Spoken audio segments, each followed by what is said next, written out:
dimanapun Bapak Ibu berada, suara saya kedengaran jelas tidak? Tolong kasih komentar.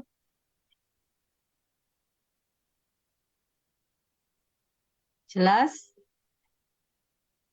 Jelas. Oke, terima kasih Bu Taya.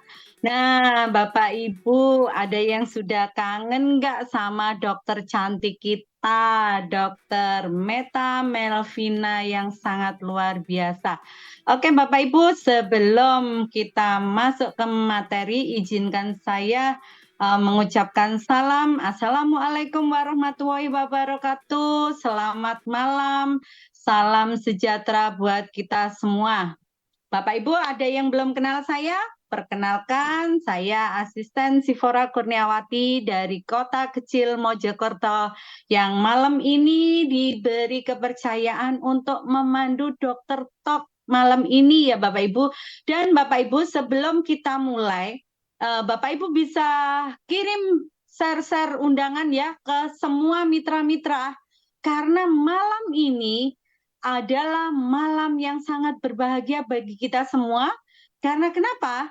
Bagi pertanyaan terbaik, maka akan mendapatkan door prize berupa produk One More Internasional, bebas pilih kecuali PNG. Dan nanti yang menentukan siapa pemenangnya adalah beliau sendiri, dokter kita yang sangat cantik dan luar biasa, energik, saya ngefan banget pokoknya. Nah, Bapak Ibu, sebelum kita mulai, sebelum Dokter Meta sharing-sharing tentang materinya, bisa Bapak Ibu ketikkan nama dan alamatnya biar kita semua tahu dari mana saja ini yang hadir.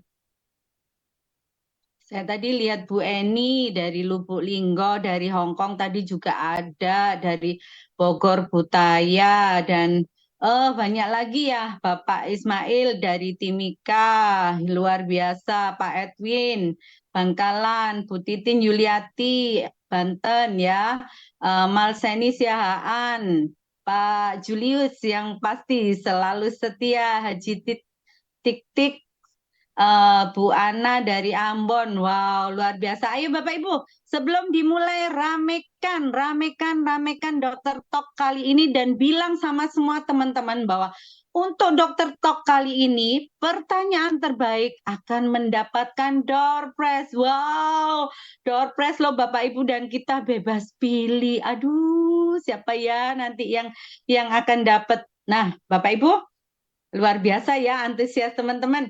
Ada yang baru hadir di acara Dokter Talk? Nah, yang baru hadir di acara Dokter Talk untuk pemaparan tentang transdermal teknologi nanowave bisa nanti mengikuti link YouTube-nya Dokter Bu Fora cantik banget. Padahal saya pengen nggak pakai make up ya, karena saya takut karena dokter Meta itu kan cantiknya alami ya kan. Jadi saya pengen tampil cantik tapi saya pengen make up tapi nanti enggak lah. Dokter Meta sudah cantik banget gitu kan. Jadi ala kadarnya aja lah. Begitu Bapak Ibu. Yang penting saya percaya Bapak Ibu semuanya akan semangat untuk mengikuti materi-materi yang akan disampaikan Dokter Meta. Bapak Ibu, ada yang pernah mengalami saraf kejepit nggak ya di sini? Ada nggak ya? Atau mungkin siapa gitu mitranya yang pernah mengalami saraf kejepit. Nah, hari ini Bapak Ibu, Dokter Meta akan membahas tentang bagaimana itu saraf kejepit dan cara penanggulangannya. Pak Topan pernah, Pak Rido pernah. Kinclong ya, Dokter Meta. Ini semua karena One More sih, Dok. Nanti kita buka-bukaan ya, Dok. Pokoknya kita harus buka-bukaan ke semua mitra One More karena memang produk One More itu sangat-sangat luar biasa. Oke, Bapak Ibu sudah siap untuk menyambut Dokter Meta?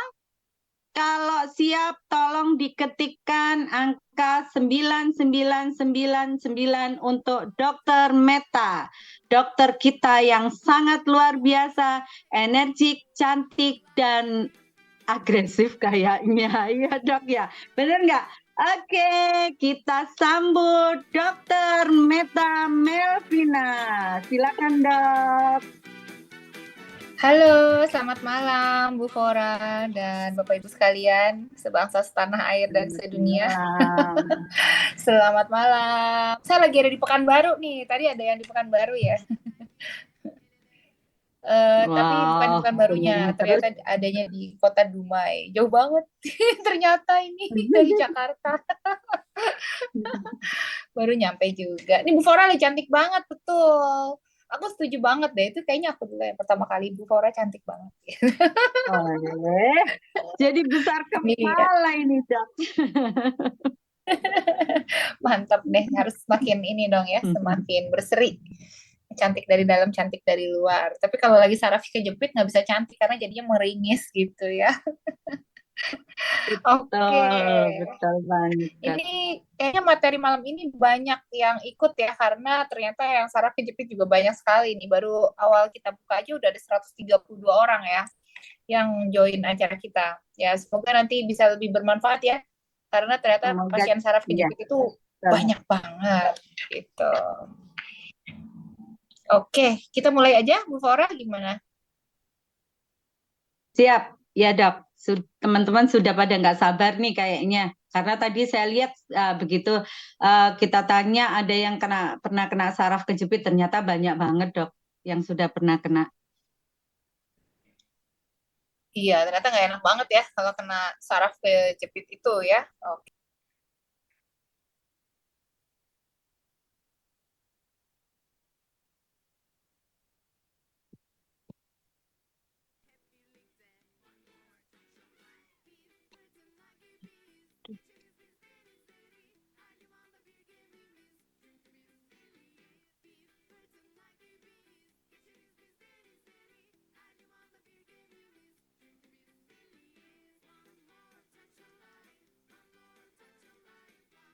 Bu Fora, Dokter Meta sekaliannya keluar, apa koneksinya? Mungkin boleh dikenalkan dikit. Halo. Siapa sih pembicara Dokter Meta? Oh, sudah masuk lagi, silakan. Wah, ini saya sepertinya koneksinya ini nih, koneksinya hilang timbul. Lagi di kota di Dumai, ini 3 jam gitu dari Pekanbaru ya. Oke. Halo, suara saya udah jelas belum? Iya dok, tadi sempat hilang dok. Iya, sinyalnya lagi putus. Nanti kalau putus kabari lagi ya. Oke. Nah, sekarang layarnya udah kelihatan belum? Belum dok. Oh, belum. Oke. Belum. Atau boleh cerita-cerita dulu, saya ganti ini dulu ya. Saya ganti sinyal dulu ya. Ini dari WiFi saya ganti pakai seluler dulu ya. Boleh tuh cerita-cerita dulu. Oke, Bu Fora, ikut bantu ya. Bu Fora, ya. Bu Fora, mungkin banyak yang belum kenal dengan siapa sih Dokter Meta gitu ya. Boleh ceritain dikit-dikit dong. Nih, Dokter Meta ini punya reputasi sebagai seorang edukator di bidang kesehatan. Nah, ini sudah muncul lagi Dokter Meta. Sambil siapkan ya. Oke, saya moderator bayangan ini. Moderator bayangannya Mbak Fora. Halo, udah lama nggak ketemu sama Pak Julius. Halo dokter, tahu-tahu sudah dari Bali kemarin, sekarang sudah terbang sampai ke Pekanbaru. Sehat selalu ya dok ya. Teman-teman semua ini banyak yang hadir yang baru ini dok. Ada dari Bandung, ada dari Sibolga, ada dari Timor Leste. Nah, mungkin bisa ceritain sedikit Bu Fora. Dokter Meta adalah seorang edukator yang haus akan ilmu, bahkan sekarang masih menempuh studi juga. Ya. Dan tapi setiap Senin setia menemani kita memberikan edukasi mengenai apa itu transdermal, lalu juga tema-tema tertentu yang sangat dibutuhkan oleh kita semua. Nah, karena sekarang Dokter Meta sudah hadir, kita siap simak dengan moderator yang luar biasa dari Sidoarjo, sama-sama cantiknya, maka yang tidak cantik undur diri ya. Silakan Bu Fora dan Dokter Meta. Iya, jadi saudara-saudari One More Internasional yang berbahagia. Dokter Meta itu pernah menjadi dokter kepresidenan ya selama 10 tahun gitu. Dan beliau adalah seorang edukator ya, di mana ya saya kurang begitu hafal sih. Pokoknya beliau ini haus akan ilmu, tapi juga pengen menyalurkan ilmunya itu ke kita semua, termasuk di One More Internasional ini, gitu, saudara-saudara. Ya, jadi di tengah kepadatan beliau ya, beliau masih menyempatkan untuk membuat materi untuk dipersembahkan ke kita semua supaya apa yang akan dipaparkan itu menjadi sempurna. Wow, dan kalau Bapak Ibu tahu ya, kita ada program di Fit to Fit itu, beliaunya meskipun di tengah kesibukan itu masih menyempatkan diri untuk berolahraga. Itu yang membuat saya nggak habis pikir. Saya aja yang istilahnya hanya seorang ibu rumah tangga yang nggak punya kesibukan itu kayaknya nggak ada waktu deh untuk olahraga. Tapi beliau ini, sangat rajin, on time ya kan, dan pembelajar, edukator ya kan, dan saat ini malah berkeliling ke mana aja gitu ya untuk selalu membuat prestasi dan prestasi seperti itu gitu. Dokter Meta sudah bisa, Dok? Udah, kita udah bisa ya. Sekarang kita coba share screen. Nah, mohon maaf ya, ada gangguan-gangguan nih mungkin karena lagi ada di kota yang jauh. Jadi ini. Oke, layar saya udah kelihatan belum? Sudah, aman, Dok. Oke. Udah ya? Oke, kalau gitu Sudah. saya mulai. Ini juga lagi ada pasien ini, sebentar saya harus kirim apa namanya pesan dulu nih, pasiennya lagi berdarah-darah nih karena ambeien nih. Sebentar, maaf ya. Oke, udah beres. Oke, sekarang di sini kalau layarnya udah kelihatan, kita mulai aja ya. Kita pada malam hari ini akan berbicara mengenai nyeri punggung. Nah, nyeri punggung itu macam-macam. Ada nyeri punggung, nyeri pinggang, ada macam-macam ya. Sampai ada HNP. Itu apa sih sebetulnya? Nah, kita bisa lihat yang namanya back pain itu adalah nyeri yang ada di daerah punggung. Punggung itu artinya mulai dari bawah tengkuk hingga pinggang ya. Kalau yang disebut low back pain adalah nyeri yang ada di daerah pinggang bagian bawah sini. Nah, tapi upper back pain adalah nyeri yang ada di atasnya. Nah, totalnya ini namanya nyeri punggung. Nah, sementara hernia nukleus pulposus itu adalah salah satu penyebab dari nyeri punggung. Ya, ntar kita lihat nih, hernia tuh berarti ada yang nonjol kan? Nah, yang nonjolnya apa? Nah, kita lihat dan kenapa akibatnya yang disebabkan oleh hernia itu bakal terasa apa di pasiennya.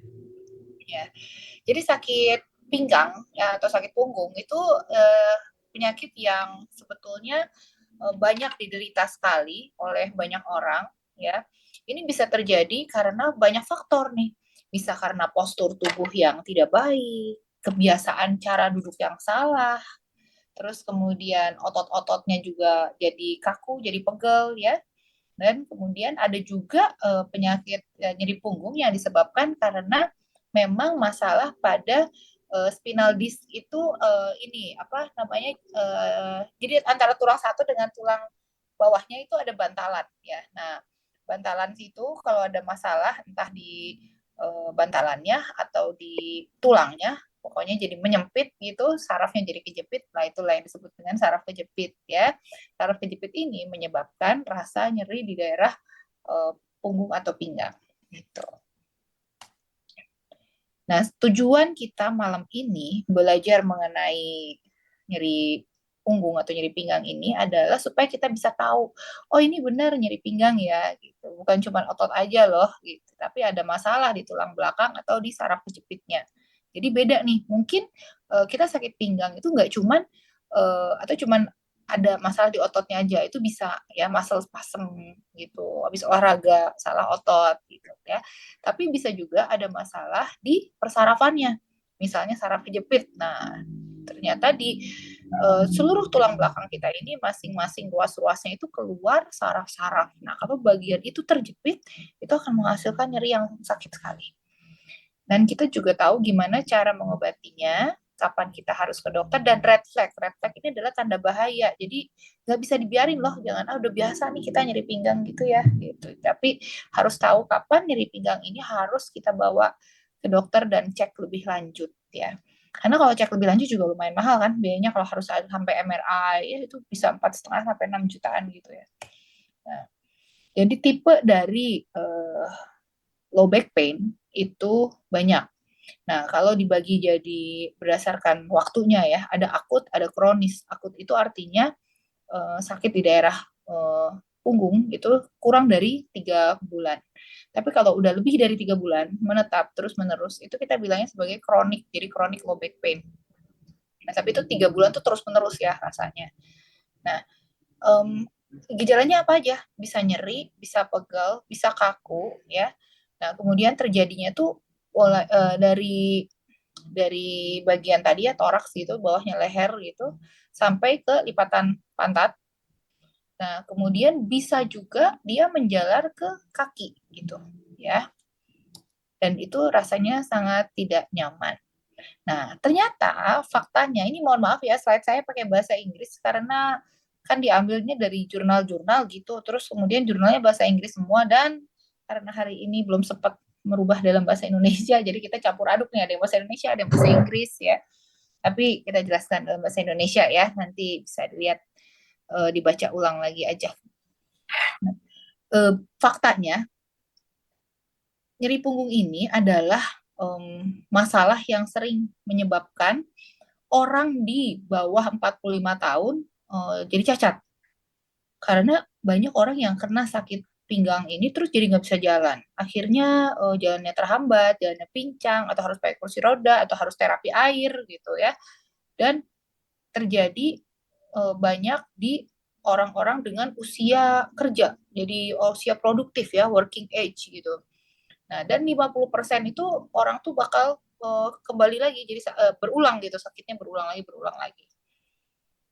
Tapi bagusnya 90% pasien dengan low back pain ini bisa sembuh dalam 1 bulan. Jadi harusnya sembuh nih 1 bulan.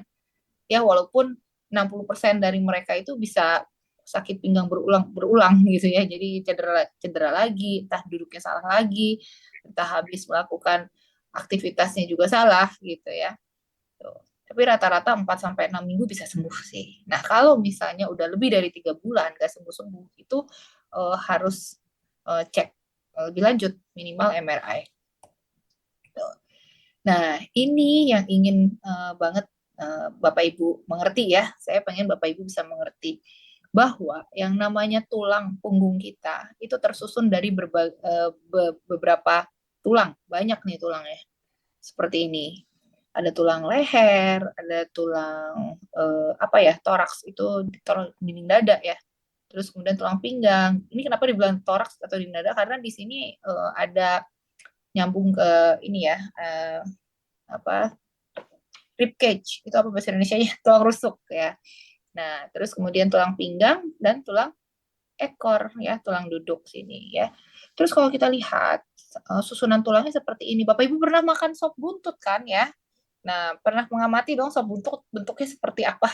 Mirip sebenarnya ya, sama tulang manusia ya. Nah, sop buntut sapi maksudnya itu. Pernah ya ngelihat kan ada yang seperti ini? Nah, ini adalah tulang vertebra atau tulang punggungnya. Terus kemudian ada yang tulang nonjol gini juga kan. Terus ada yang tengah yang bolong ya. Nah, yang bolong ini terisi oleh saraf-saraf tulang belakang gitu ya. Nah, jadi saraf tulang belakang itu memanjang dari atas, dari kepala, dari otak gitu ya. Terus kemudian turun ke bawah, akhirnya berupa serabut-serabut-serabut, dan serabutnya itu panjang terus sampai ke kaki seperti ini ya. Nah, di tiap ruas tulang belakang ini itu akan keluar saraf-saraf seperti ini. Nah, kalau ada masalah di tulangnya atau ada masalah di bantalan antar tulang ya, atau di susunan tulangnya geser, saraf ini kira-kira kejepit nggak? Jepit ya. Nah, penjepitan saraf ini rasanya itu akan nyeri sekali. Itu sebetulnya yang terjadi pada orang saraf kejepit. Nah, lokasi nyerinya tergantung segmen mana yang terkena. Kita lihat segmen tulang belakang itu kalau dari leher itu ada C1 sampai C8 ya. Terus yang kuning ini T1 sampai T12-nya ada 12 ruas. Terus kemudian yang pinggang itu ada L1 sampai L5. Yang sakrum atau tulang duduk ya, itu ada S1 sampai S5. Nah, paling sering memang terjadi di daerah lumbosakral sini, LS ini. Dan ini bukan cuma ke bagian belakang dan kaki, tapi ke bagian depan juga. Jadi kalau seandainya segmen S2 dan S3 ini terjepit ya sarafnya, itu akan pasti ada gangguan untuk ereksi, gangguan nggak bisa berdiri gitu ya kalau bapak-bapak ya. Nah itu bisa juga terjadi karena itu. Selain karena diabetes dan lain hal ya, itu pernah ada saya bahaskan tentang libido dan sebagainya, itu bisa ditonton ulang lagi ya. Nah terus kemudian kalau terjadinya di upper back pain di yang bagian atas, ini rasa sakitnya tuh di daerah ini sesuai dengan dermatomnya. Jadi segaris inilah sakitnya. Jadi bagi yang sekarang punya rasa sakit pinggang, sakit punggung, itu dirasain. Nyeri yang paling nyeri di daerah mana sih? Gitu. Harus diketahui lokasi nyerinya, dan terus lihat penjalarannya di mana. Kalau menjalar sampai kaki, lihat ya, kalau kaki bagian depan ini punyanya paha gitu, punyanya L3, L4. Tapi kalau yang bagian belakang itu punyanya S1, S2 gitu ya. Nah, ini kalau dicari mungkin ini ada masalah juga di penjepitan di sininya. Ya, gitu. Nah, kenapa seseorang bisa kena low back pain ya? Nah, low back pain itu macam-macam penyebabnya, tapi bertambah umur itu bertambah resikonya. Terus genetik juga, jadi ada yang kalau keturunan ya, jadi punya keturunan kecenderungan bentuk tulang atau bentuk vertebra tulang belakang gitu ya, bentuknya juga diturunkan ya. Atau kesalahan pada saat bekerja ya. Kemudian faktor lifestyle atau gaya hidup, contohnya misalnya ada obesitas, merokok, postur tubuh yang salah ya, misalnya biasanya duduk di kursi terus duduknya itu nggak tegak gitu, duduknya itu pakai, kalau saya suka bilang itu jangan duduk pakai pakai punggung ya, duduk itu pakai pantat harusnya gitu ya. Banyak orang yang duduknya nyender dan gitu pakai punggung gitu kan duduknya ya, kayak duduk di sofa sofa gitu, nggak bisa tegak. Nah, harusnya duduk itu kayak yang bagus itu kayak putri Indonesia, kayak pramugari. Nah, mereka biasa duduk dengan tegak. Nah, itu sebetulnya postur yang baik gitu. Nah, terus juga sering ada kesalahan cara duduk saat bekerja. Misalnya saat bekerja di depan komputer, kan tinggi setiap orang itu berbeda ya, tapi meja yang dibuat itu selalu sama, bener nggak ya? Meja kalau beli ya segitu tingginya rata-rata ya. Nah, itu kadang-kadang nggak cocok. Nah, kadang-kadang kita jadi terlalu bungkuk, atau kita jadi terlalu tinggi gitu, kalau kitanya kecil gitu. Jadi itu perlu disesuaikan. Nah, itu bisa menjadi faktor penyebab nyeri punggung ya. Nah, kita perlu sekali mengetahui apa sih yang menyebabkan seseorang bisa terkena nyeri punggung. Jadi setiap orang itu bisa berbeda sehingga nanti treatmentnya juga akan berbeda gitu. Jadi kita harus tahu orang ini nyeri punggungnya itu karena dicetuskan oleh faktor apa. Terus kapan nyeri punggungnya dia juga memberat ya. Jadi kita bisa tahu sehingga faktor resiko itu bisa dikurangi dan terapinya lebih tepat. Selain itu trauma ya, mengangkat berat, terus kemudian duduk terus-menerus, yang biasanya bekerja di depan komputer, duduknya terus-menerus, atau anak-anak yang saat ini juga sekarang udah nggak belajar online ya, tapi anak-anak zaman sekarang kan kerjain depan komputer terus gitu. Nah, itu juga harus hati-hati ya di masa tuanya. Nah, ini red flag-nya apa aja sih? Jadi kalau ada nyeri pinggang atau nyeri punggung, ya jangan dibiarkan atau dibilang, oh ya ini nggak apa-apa, biasalah, ini encok ya, udah penyakit tua nih, kakek encok gitu. Nah, kalau nyeri ini terjadi pada usia lebih dari 50 tahun atau terlalu muda, kurang dari 20 tahun, itu hati-hati.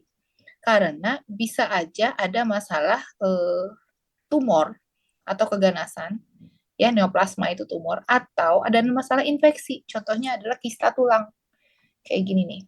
Nah, jadi ada infeksi di daerah tulang, terus kemudian ada kayak bisul tapi di tulang gitu terjadinya ya.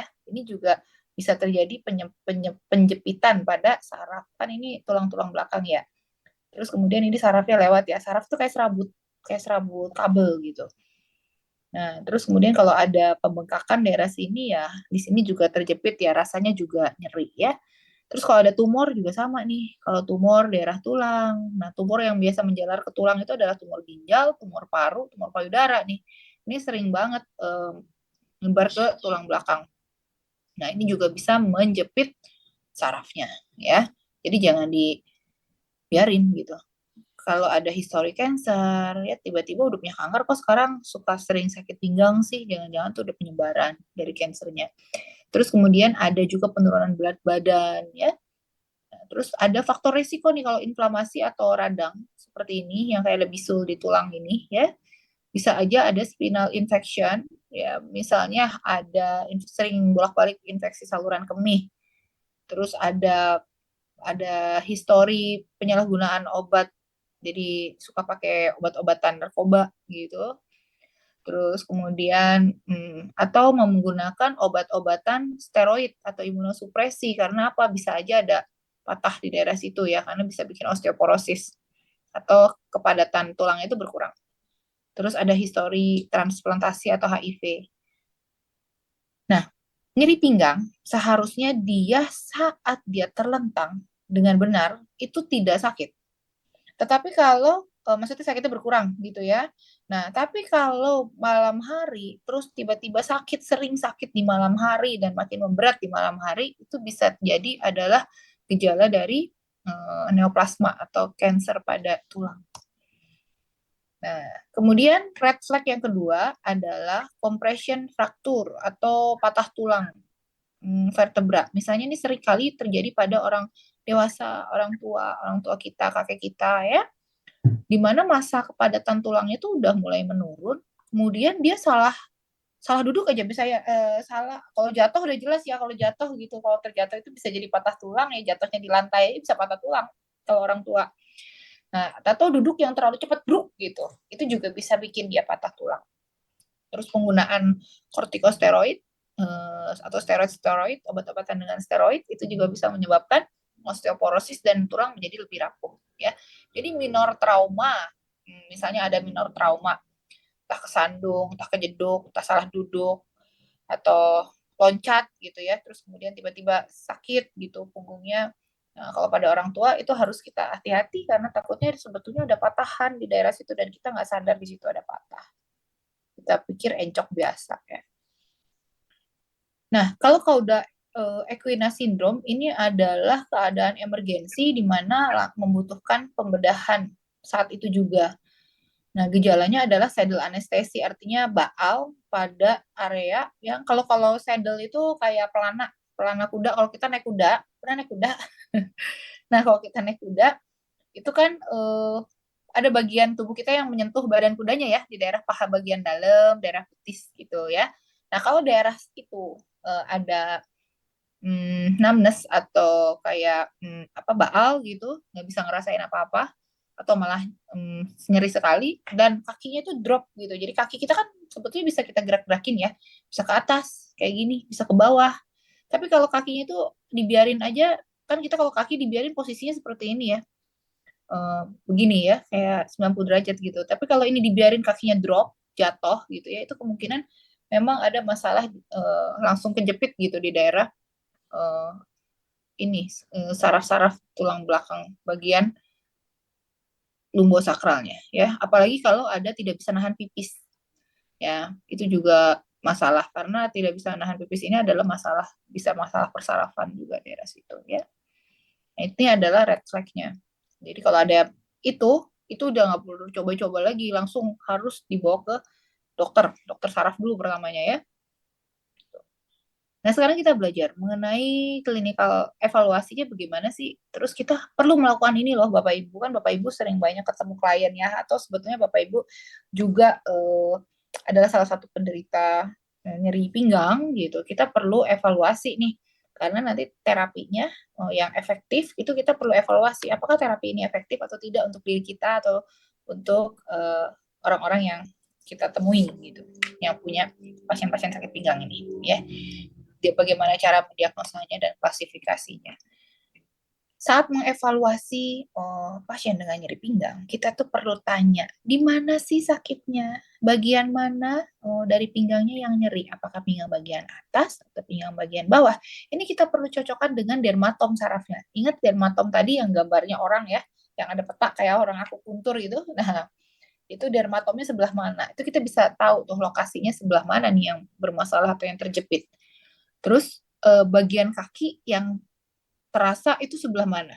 Yang misalnya dia menjalar ya ke kaki gitu, bagian kaki mana yang terkena, yang ikut merasakan? Apakah bagian belakang kakinya ketarik gitu, ataukah jadi berasa baal atau suka berasa dingin ya? Itu bisa juga terjadi seperti itu. Terus kemudian berapa lama ya nih kalau lagi sakit tuh sakit terus atau malamnya membaik gitu, itu perlu dicatat semua ya. Terus kemudian ada trauma nggak sebelumnya gitu, atau trauma tuh ada kecelakaan nggak sebelumnya, ada jatuh atau ada apa gitu ya. Terus bagaimana sih rasa nyerinya, itu juga perlu dicatat. Apakah nyerinya itu nyerinya tumpul, nyerinya tajam, tahu ya, rasa nyeri tumpul itu kayak kalau misalnya kita kejeduk, kejeduk terus kita biru di misalnya buk gitu ya, di daerah tangan gitu, terus kita biru daerah situ. Itu nyeri kan, nyerinya nyeri hematom gitu ya, nyeri bonyok. Nah, itu nyeri tumpul ya. Tapi kalau contoh nyeri tajam itu adalah kalau kita lagi sakit gigi, ya, sakit gigi, terus kita minum air dingin gitu, tiba-tiba cur gitu kan, nah itu sakit gigi itu nyeri tajam. Nah, nyeri tajam itu biasanya memang ada masalah di saraf. Terus kemudian nyerinya seperti tertusuk, terbakar, ya, itu juga nyeri saraf. Terus kemudian menjalar juga sama ya, radicular itu menjalar, artinya itu adalah salah satu nyeri saraf. Terus kemudian claudicatio itu jadi on off juga nyerinya, bisa entar nyeri, entar enggak, entar nyeri, entar enggak. Kita perlu tahu faktor apa yang menyebabkan nyerinya itu hilang atau sembuh dan nyerinya itu tercetus. Misalnya setelah habis olahraga yang menggunakan lompat-lompat gitu, baru sakit pinggangnya. Ya itu berarti faktor eksaserbasinya adalah lompat-lompat. Tapi kalau orang yang misalnya ya dengan kita posisi terlungkup gitu, forward fleksi itu apa ya? Jadi kayak duduk terus kemudian tangan menyentuh jempol atau kaki ya, duduk di lantai tangan menyentuh jempol. Nah itu adalah forward fleksi ya. Kalau itu lebih baik ternyata dengan gerakan seperti itu terjadi perbaikan, itu berarti kemungkinan ada spinal stenosis loh. Jadi spinal stenosis itu seperti ini. Ini kan tadi yang saya bilang ya, kayak sop buntut gitu ya. Nah, di dalamnya ada sarafnya. Terus kemudian jika sarafnya ini harusnya sarafnya bebas seperti ini ya.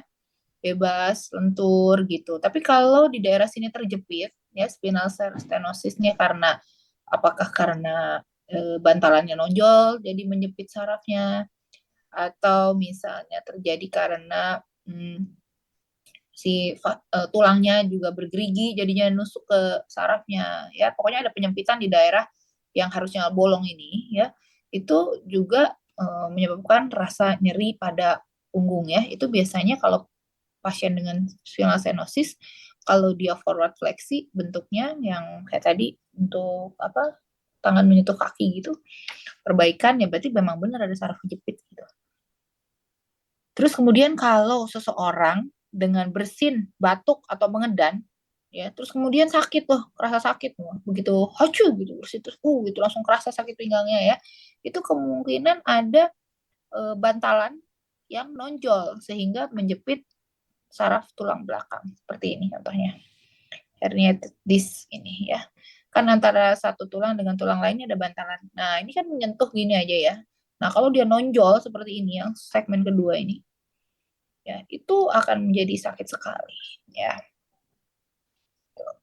Terus harus ditanya Bapak Ibu minum obat-obatan apa aja. Jadi yang itu harus dievaluasi, yang dievaluasinya itu banyak ya. Apakah ada kebas ya, atau ada kelemahan di anggota tubuh, kok jadi lemes kakinya sebelah gitu, atau ada masalah di usus ya, jadi kayak masalah bowel movement apa ya itu ya, jadi pergerakan ususnya berbeda gitu. Terus kemudian ada nggak bisa nahan pipis ya, jadi ngompol gitu. Nah, itu juga bisa jadi masalah dari saraf ya. Terus apakah ada demam atau ini kalau demam atau penurunan berat badan ini bisa ke arah infeksi atau neoplasma yang tadi ya atau cancer ya. Ya ini perlu dicek juga, ini adalah red flag. Terus apakah pernah melaksanakan operasi di daerah tulang belakang ya. Nah, atau sebetulnya ini kalau seandainya ini kalau malam-malam yang tadi saya bilang kalau malam-malam nyeri ya itu kemungkinan ada kansernya.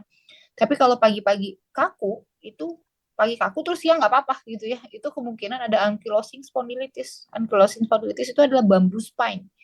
Jadi spine-nya jadi kayak bambu nih, kayak seperti ini nih, jadi nyatu antara tulang atas sama tulang bawah. Pertamanya sih radang-radang dulu. Ini biasanya penyakit autoimun yang harusnya spine normal tuh seperti ini bentuknya tulang belakang. Tapi dengan adanya ankylosing spondylitis, dia jadi banyak peradangan-peradangan. Lama-lama tuh dia bisa nempel. Akhirnya jadi kayak bambu. Pasti kaku kan pagi-pagi kalau seperti ini. Nah, kita juga perlu melihat nih, postur tubuh seseorang yang terkena nyeri punggung itu seperti apa. Ya. Nah, ini kita bisa lihat apakah ada skoliosis. Skoliosis itu tulangnya miring ya. Jadi belum tentulah badannya kelihatan miring. Ini kalau ini yang udah kelihatan miring banget ya. Kadang-kadang orang posturnya lurus aja, tapi pas lagi di ronsen ternyata dia miring gitu. Itu bisa terjadi seperti itu. Terus kemudian bisa juga kifosis atau bungkuk seperti ini. Atau lordosis kayak tenggeng gitu malah ke belakang. Jadi susunan seperti ini tuh pasti akan ada cedera-cedera di daerah tulang belakangnya. Ya.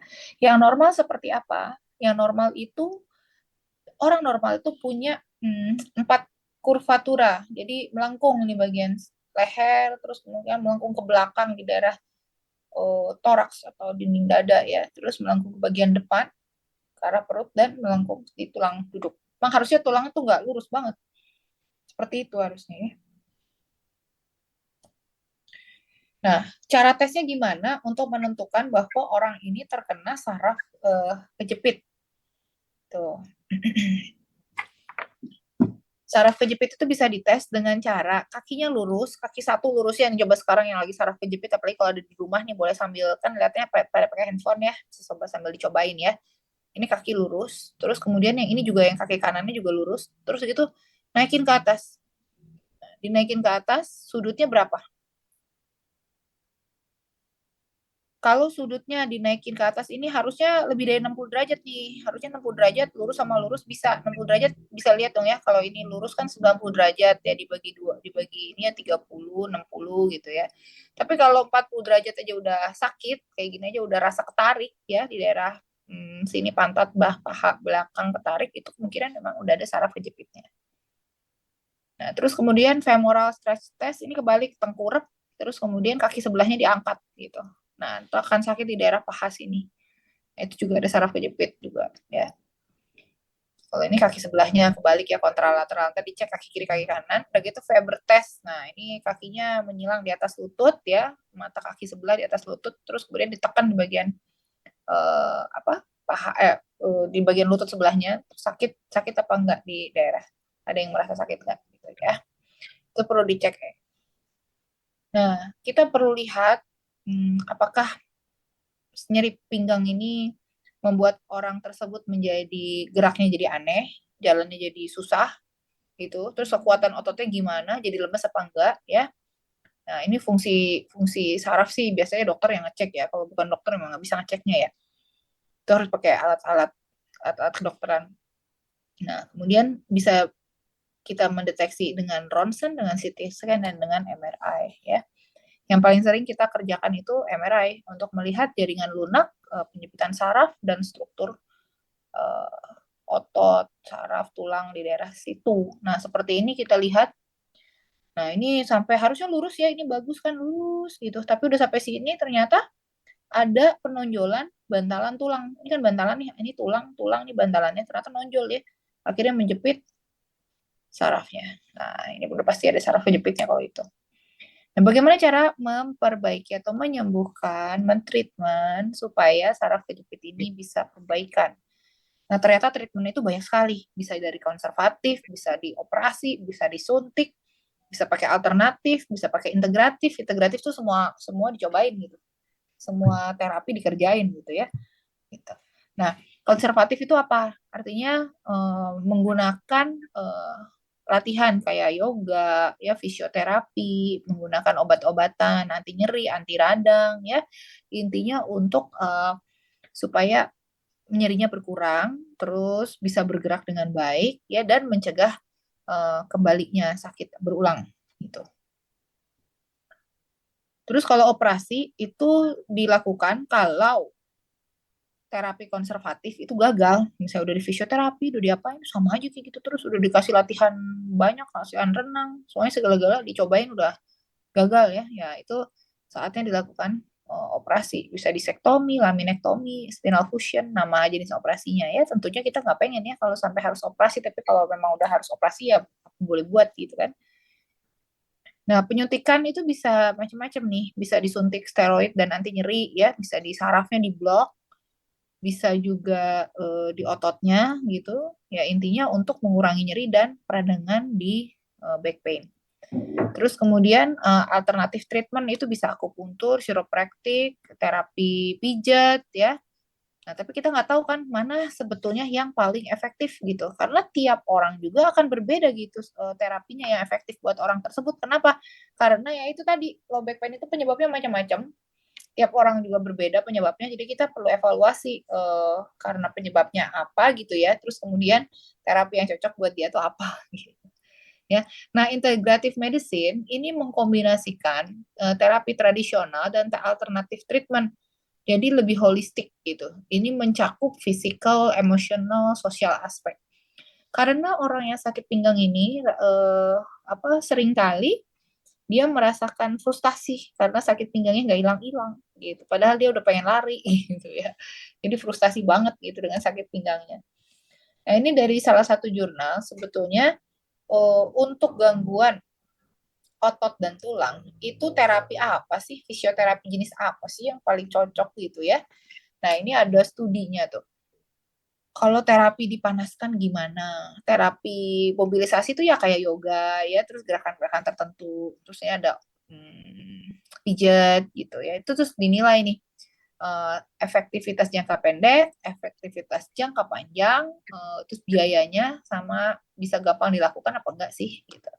Termoterapi itu dengan terapi hangat ya. Jadi dengan dihangatkan itu ternyata ini artinya kalau gini tuh good evidence. Jadi artinya udah ya kalau dicentang satu ini artinya dia udah terbukti baik lah gitu ya. Ada secara kedokteran tuh kan kita punya evidence based medicine. Jadi harus dibuktikan, harus ada penelitian gitu. Nah, kalau tanda tanya ini tidak jelas gitu karena kurang banyak studinya gitu ya. Tapi kalau tanda tanya tapi dicontreng nih kayak gini nih, tanda tanya tapi dicontreng itu artinya TENS itu ini ya terapi menggunakan kayak strum-strum gitu ya. Tapi mungkin bisa dikerjakan gitu dan pasiennya banyak sembuh juga. Nah, tapi kalau tanda tanya silang, artinya tanda tanya silang. Nah, ini berarti unlikely ya. Unlikely itu kayaknya nggak nyembuhin gitu ya. Kalau silang ya udah tandanya tidak menyembuhkan ya. Gitu. Jadi banyak yang sekarang dipakai seperti kayak ultrasound. Apakah dia efektif? Bener nih ultrasound untuk mengobati nyeri pinggang gitu? Dan ternyata secara cost efektif enggak karena mahal gitu kan. Praktis juga enggak karena nggak bisa ngerjain sendiri ya harus ke rumah sakit ya. Secara long term juga ya dikerjain terus-menerus juga enggak banyak yang perbaikan gitu. Terus tentang shortwave diatermi pemanasan dengan pakai gelombang-gelombang gitu ya. Tapi kalau dihangatkan biasa malah lebih efektif gitu. Terus distimulasi pakai listrik, kejut-kejut listrik gitu, itu juga ternyata lebih oke ya. Pijat aja masih lebih oke kalau dilakukan dengan cara yang benar ya. Karena ini belum tentu yang melakukan pijatnya juga benar gitu ya. Oke.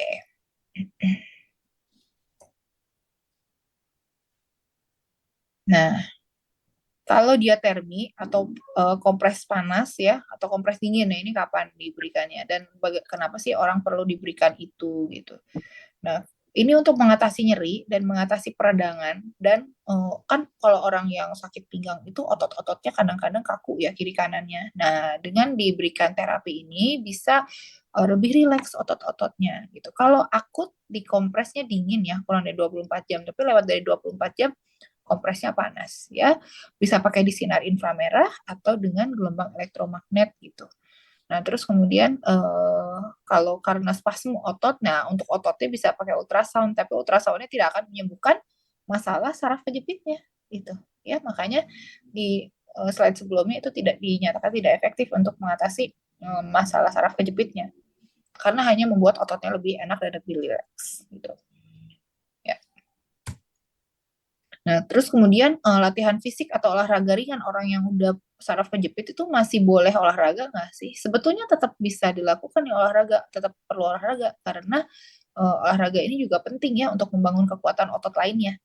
Nah, tapi kapan dilakukannya? Segera setelah nyerinya hilang. Terus olahraganya harus dipilih, nggak boleh yang high impact gitu. Jadi harus stres minimal. Jadi contohnya jalan kaki, jalannya pelan-pelan, naik sepeda, berenang gitu ya. Jadi nggak lari, nggak treadmill, berlari-lari gitu ya, itu nggak. Jadi tujuannya adalah untuk memelihara fleksibilitas dari otot-otot supaya ototnya tetap kuat, terus sendi-sendi juga nggak kaku ya gitu. Jadi ototnya juga nggak apa, pemanjangan otot itu jadi ototnya nggak lebih kaku gitu, nggak kaku begitu. Jadi aliran darah juga semakin meningkat. Nah, orang yang lagi sakit pinggang ini bisa menggunakan korset untuk mencegah timbulnya bolak-balik menjadi low back pain kronik gitu. Ini dapat mengurangi beban pada diskus serta mengurangi spasme gitu ya. Ini tapi kalau orang yang korset dengan skoliosis, tulangnya bengkok, itu korsetnya jenisnya pasti berbeda dengan korset ini. Justru nggak boleh pakai yang seperti ini. Tapi harus pakai yang khusus untuk skoliosis ya. Nah, ini ada beberapa gerakan yang bisa dicoba sendiri ya untuk memperkuat otot-otot supaya bisa semakin kuat otot penunjangnya sehingga rasa sakitnya bisa berkurang ya. Ini dikerjakan seperti yoga gitu. Beberapa posisinya. Nah, ini ada jenis-jenis operasi ya, yang injeksi bisa, akupuntur juga bisa mengurangi nyeri dan supaya muscle spasmnya berkurang ya, dan bisa memperbaiki. Tapi kalau untuk struktur tulang dengan akupuntur itu belum ada ininya ya, belum ada studinya tuh memperbaiki struktur tulang dengan akupuntur. Nah, itu belum ada. Tapi untuk muscle spasmnya, untuk peradangan sarafnya itu bisa berkurang. Nah, untuk chiropraktik ini sebetulnya di dunia medis memang tidak diperbolehkan ya, nggak boleh gitu sama dokter ortopedi karena kalau tergantung orang gitu. Kalau seandainya salah narik gitu akan menjadi salah malah bisa jadi lumpuh gitu, ya. Tergantung orang. Nah, integratif medicine adalah menggabungkan medical therapy ya yang konvensional dengan yang alternatif. Jadi lebih holistik, jadi mind, body, and soul gitu. Semuanya di terapi. Nah, ini bisa physical therapy, pain medication dengan obat, dengan akupuntur, dengan semuanya pokoknya ya. Dan jenis lainnya adalah dengan suplemen herbal. Nah, mungkin yang one more ini itu masuk ke terapi integratif medicine ya. Untuk back pain ya. Nah, dari one more itu punya produk berupa ini transdermal nano patch. Jadi dia bentuknya kayak koyo gitu ya, tapi koyonya itu di dalamnya menggunakan teknologi nano. Di dalamnya ditaruh nutrisi. Nutrisinya apa? Tiap jenis patchnya itu isinya berbeda-beda. Jadi banyak kandungannya dan berbeda-beda. Nah, kita akan pelajari ini mengandung apa aja dan berpotensi bermanfaat untuk saraf kejepit itu mana aja sih gitu ya. Nah, ini dengan teknologi nano itu nutrisi yang disampaikan bisa tembus ke lewat permukaan kulit, kemudian tembus ke pembuluh darah dan beredar di seluruh tubuh. Jadi bukan pakai terapi yang diminum gitu ya, tapi langsung nano masuk ke secara efektif ke peredaran darah lewat kulit ya. Nah, kalau kita lihat ini yang direkomendasikan untuk saraf kejepit dan berpotensi bermanfaat nih untuk masalah saraf kejepit. Jadi kalau saat ini Bapak Ibu banyak pakai painless night PNG aja gitu ya. Nah, kita lihat sebetulnya banyak lagi produk dari One More yang mengandung nutrisi yang bermanfaat untuk menterapi atau mensupport pasien dengan saraf kejepit karena memiliki banyak bahan aktif herbal. Nah, kita lihat satu-satu ya. Produknya ada 1, 2, 3, 4, 5 ya. PNG, B2++, kolagen, melatonin, dekamin. Jadi kolagen ini bukan cuma buat tambah wanita tambah cantik dan kinclong-kinclong, ternyata kolagen juga bermanfaat untuk saraf kejepit. Oke. Di dalam PNG itu mengandung ginseng merah Korea, ada glukosaminnya, ion perak, saponin, germanium, kalsium, potasium, magnesium. Oke, nah yang PNG ya, kita tahu ginseng itu banyak sekali manfaatnya, dan ini adalah satu zat yang bagus banget gitu ya, karena di ginseng ini gitu, karena banyak bermanfaat untuk tubuh. Nah, ginseng ini bisa meningkatkan energi, menambah stamina, lebih kuat tubuhnya, meningkatkan konsentrasi, kemudian mengembalikan kondisi fisik ya. Selain ini, yang lain-lain ini enggak. Ini kan saya masukin semuanya nih, jadi nggak semuanya hubungannya sama saraf kejepit ya. Terus bisa mengurangi depresi dan stres, karena kita juga sebagai dokter seringkali meresepkan trisiklik antidepresan ke pasien dengan contohnya amitriptilin ya, dengan saraf kejepit gitu. Nah, ini ginseng itu ternyata di dalamnya bisa mengurangi depresi dan stres juga. Gitu. Bisa meredakan peradangan sendi, ya, meningkatkan kualitas hidup, ya, terus lebih sehat gitu. Kemudian germanium ini ya bermanfaatnya sekali itu dalam hubungannya saraf gitu. Nah, si germanium ini bisa memperbaiki sistem saraf dan sistem kekebalan tubuh supaya kalau ada inflamasi-inflamasi itu bisa lebih relief, lebih selesai gitu inflamasinya. Jadi ada anti-inflamasinya. Ya. Kemudian ini meningkatkan kapasitas kerja dan membantu pemulihan setelah aktivitas fisik yang berat. Nah, untuk vitamin B12 plus ini di dalamnya tuh bukan cuma B12 aja, tapi ada B1, B12, B3, vitamin C, asam folat, dan vitamin E ya. Seperti kita tahu, yang namanya vitamin B itu adalah vitamin yang bermanfaat untuk sendi, untuk saraf ya, untuk saraf. Terus kemudian dia juga disebut sebagai vitamin energi gitu, karena kalau orang udah loyo-loyo udah capek gitu, dikasih vitamin B itu lebih strong ya. Jadi ada vitamin energinya juga gitu. Jadi orang dengan low back pain itu kadang-kadang nyeri ke daerah paha, nyeri ke daerah pantat, gerak capek gitu ya, gampang capek. Nah, itu pakai vitamin B itu juga akan memperbaiki inflamasi atau peradangan dari sarafnya ya. Jadi nggak gampang peradangan gitu. Terus kemudian dia selain itu ya, ini kan melindungi saraf dari kerusakan ya, dan banyak manfaat lain-lainnya ini.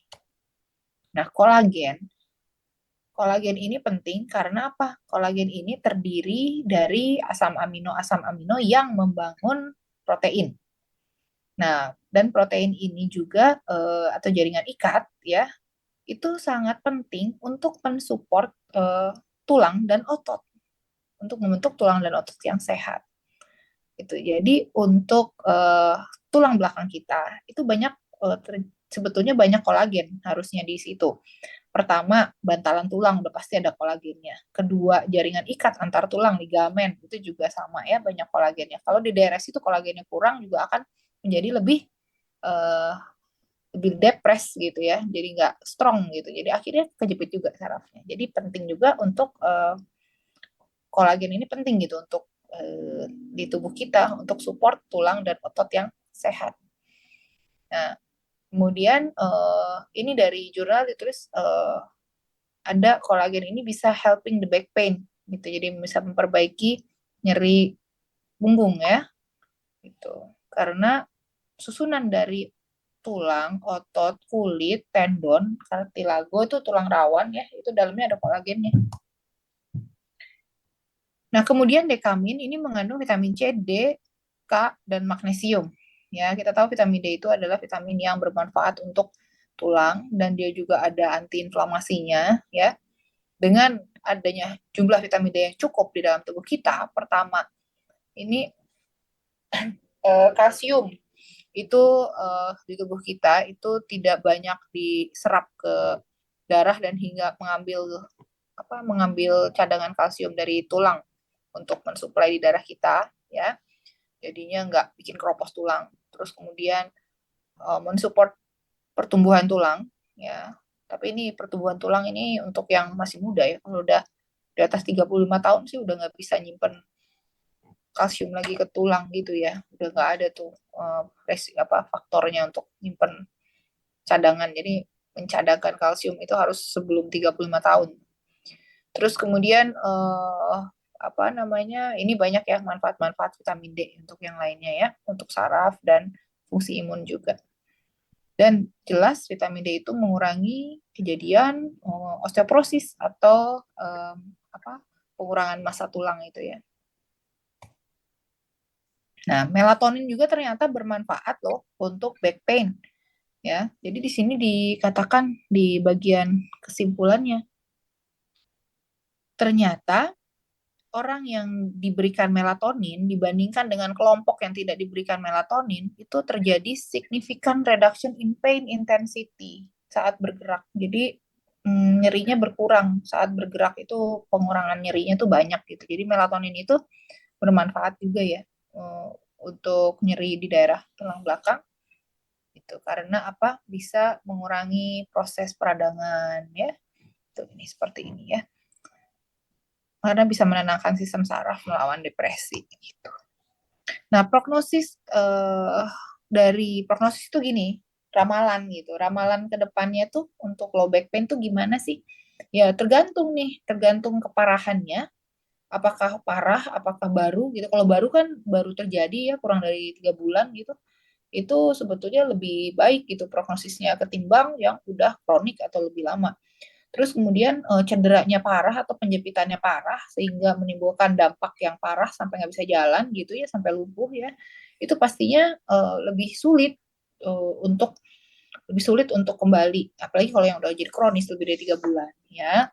Nah itu harus jadi kalau misalnya udah ada sakit pinggang jangan dibiarin aja, jangan dibiarkan oh itu penyakit encok biasa gitu, jadi harus ditangani gitu ya biar nggak jadi kronis dan makin buruk gitu.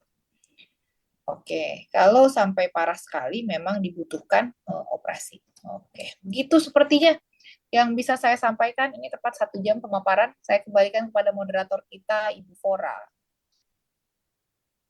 Oke, wow, ternyata dari saraf kejepit aja bisa kemana-mana ya dok ya. Aduh, ngeri banget. Teman-teman, ada yang sudah banyak belajar nggak dari pemaparan Dokter Meta? Kalau yang sudah banyak belajar, bisa ketikkan angka 999 untuk Dokter Meta Melvina yang luar biasa. Dok, sebelum kita masuk ke pertanyaan ya, ini ternyata pertanyaan yang masuk ini luar biasa banyaknya dok. Jadi hari ini kita lembur ya dok ya, siap-siap ya dok. Oke deh.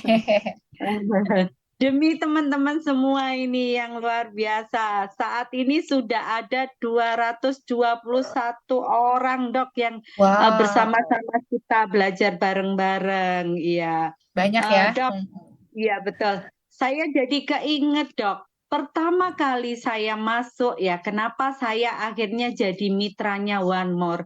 Itu karena saya kena saraf kejepit dok. Waktu itu waktu itu dokter bilang katanya hernia leher, tapi saya nggak ngerti apa maksudnya hernia leher gitu kan. Itu saya 4 hari dok nggak bisa bangun, nggak bisa bergerak sama sekali. Begitu sama dokter waktu itu benar ternyata seperti dokter Meta tadi bilang, saya dikasih kayak pemanas gitu ya dok. Dipanasin itu terus sama dikasih obat waktu itu hanya untuk menghilangkan rasa nyeri. Nah, untuk melihat perkembangannya saya standby 4 hari nggak bisa ngapa-ngapain dok. Tapi luar biasanya dok ya, puji Tuhan, alhamdulillah saya bertemu dengan produk One More. Ini yang menurut saya adalah sebuah keajaiban dok, karena waktu itu saya nggak ngerti tentang transdermal nanowave ya. Saya tanya ke teman-teman, akhirnya seorang teman yang sekarang menjadi upline saya itu bercerita, ini loh ada produk dari Turki. Boleh ya teman-teman saya cerita sedikit ya tentang pengalaman saya, kenapa saya sampai bisa berada dan tidak berhenti untuk menceritakan tentang One More karena ini pengalaman pribadi yang sangat luar biasa gitu. Nah, waktu itu Dok, COVID ya, COVID, saya punya warung kopi itu sudah tutup total karena nggak boleh satu orang pun untuk nongkrong kan gitu ceritanya. Nah, kemungkinan besar waktu itu saya juga lagi stres, terus kemudian keponakan itu datang gitu loh. Keponakan itu datang, tiba-tiba pengen dipijit nggak gitu kan. Nah, ternyata saya dipijit kan karena badan terasa sakit semua. Nggak taunya 2 hari setelah dipijit itu saya langsung mengalami saraf kejepit. Puji Tuhan luar biasa, di mana saya pengen menjadi berkat buat banyak orang Dok waktu itu. Aduh banyak COVID ya di sana sini meninggal gitu kan. Saya bisa bantu apa? Ternyata saya dikasih Tuhan sakit gitu loh. Aneh tapi nyata. Kok malah saya dikasih sakit ya? Ada apa ya ini? Ternyata Dok dari sakit itu saya bisa mengenal produk One More dan luar biasanya lagi, saya tidak punya uang untuk beli. Nah, itu sangat luar biasa. Akhirnya waktu itu apa namanya ibu saya ya memang beliau seorang yang luar biasa bilang kalau memang kamu butuh dan itu memang menurut kamu bagus. Nah, waktu itu saya kan nggak tahu produknya ya, Dok. Saya cuman waktu itu dikasih brosur-brosur dan legalitas. Nah, kenapa saya percaya? Karena saya melihat di situ ada WHO gitu loh, terus FDA. Itu saya pelajari apa sih ini? Oh, ternyata ini kayaknya produk ini bagus. Ya udah, boleh nggak saya pinjem uang gitu kan? Bilang sama ibu saya. Terus kata ibu saya nggak punya uang. Kalau mau nanti saya gadekan kalung saya. Beliau ngomong gitu, Dok. Jadi saya pengen nangis saat ini, Dok. Sedih banget ya. Oh, iya. Iya itu begitu. Terus begitu habis digadekan ya, uangnya dikasihkan anak saya untuk ditransferkan untuk beli produk. Nah, begitu produk datang, Dok, itu sama anak saya ditempelkan ngawur ya Dok, nggak apa namanya nggak ada titik tempel kayak gimana gitu, pokoknya ditempel seluruh tubuh. Nah luar biasanya Dok, puji Tuhan, alhamdulillah, mujizat Tuhan itu terjadi atas saya. Saya langsung 30 menit Dok, 30 menit penempelan, saya itu langsung bisa bangun dan bisa jalan gitu loh. Itu yang membuat saya 4 hari terbaring itu kayak dunia sudah runtuh, nggak ada kehidupan dan namanya saya seorang ibu rumah tangga ya, pekerjaan rumah sudah terlantar, nggak tahu seperti apa pokoknya gitu. Nah luar biasanya dengan produk One More waktu itu saya pakainya disarankan sama Aplen itu ada PNG, kolagen, B12 sama dekamin. Nggak ada melatonin Dok waktu itu nggak pokoknya waktu itu paketnya itu gitu kan. Itu jadi itu Dok yang membuat saya sampai sekarang nggak pernah berhenti untuk bercerita tentang produk One More gitu Dok. Semoga Iya. cerita saya ini boleh menginspirasi teman-teman ya Dok dan Iya, ya berarti udah ternyata betul luar dong dari biasa banget. awalnya. Udah pakai 4 Iya, kan? iya. Emang itu harus dipakai. Jadi pakai produknya jangan tanggung-tanggung gitu. Soalnya kayak apa ya? Namanya nutrisi ya. Itu benar banget tuh yang Ibu Fora alami ya. Ini saya sama Bu Fora ini udah belum lama nih, belum apa namanya, belum lama nih kita temenan nih. Jadi saya juga baru dengar nih cerita Ibu Fora yang ini ya. Eh, saya membagikan ilmu ini gitu berdasarkan apa yang ada di jurnal, apa yang ada di penelitian ya. Terus kemudian dicocokin dengan produk One More-nya itu apa gitu. Sementara Bu Fora udah lebih lama gitu untuk mengamati pasien, mengamati diri sendiri, mengamati keluarganya mungkin ya dengan testimonial base. Jadi kita gabungkan nih antara testimoni, tapi harus dicari juga kan secara studi atau saintifiknya seperti apa. Jadi semakin bagus nih penelitian tentang One More ini ya.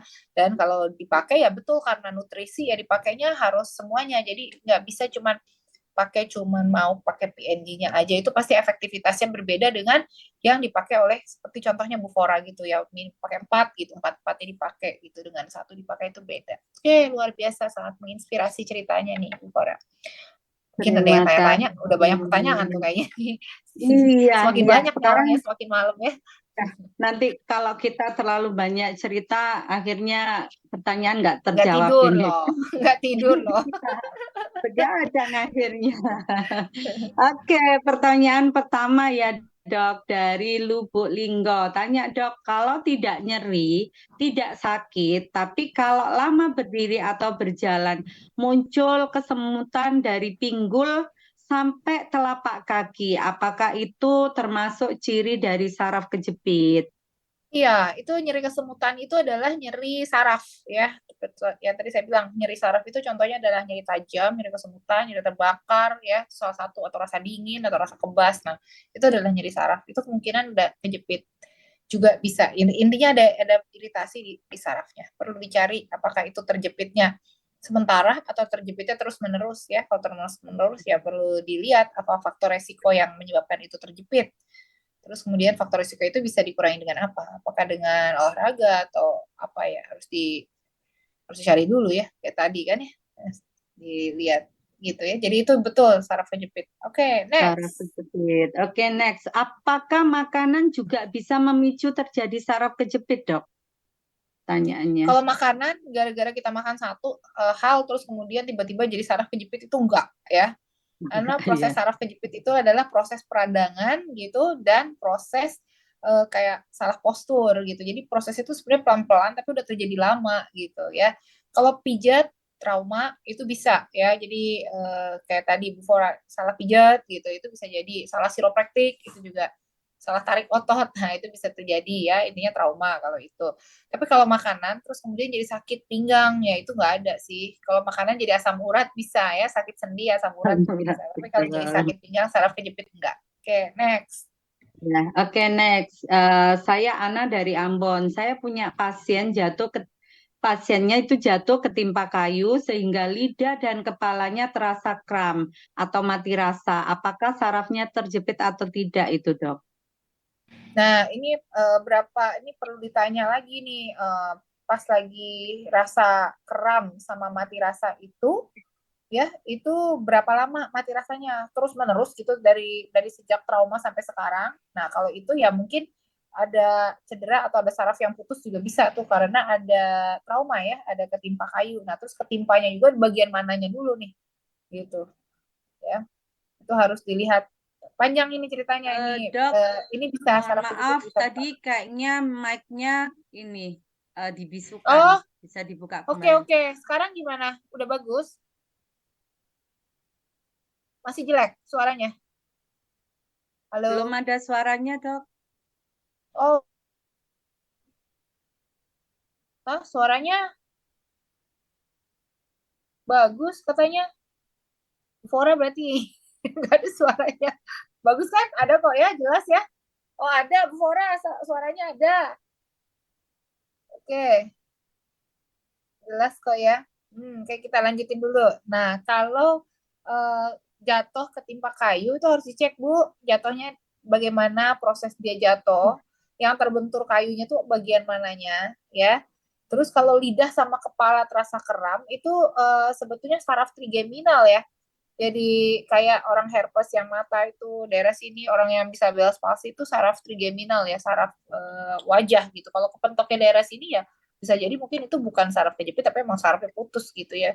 Kalau terus menerus nggak bisa, kalau emang putus karena kecelakaan ya susah ya, nggak bisa disambung lagi tuh kayaknya tuh itu.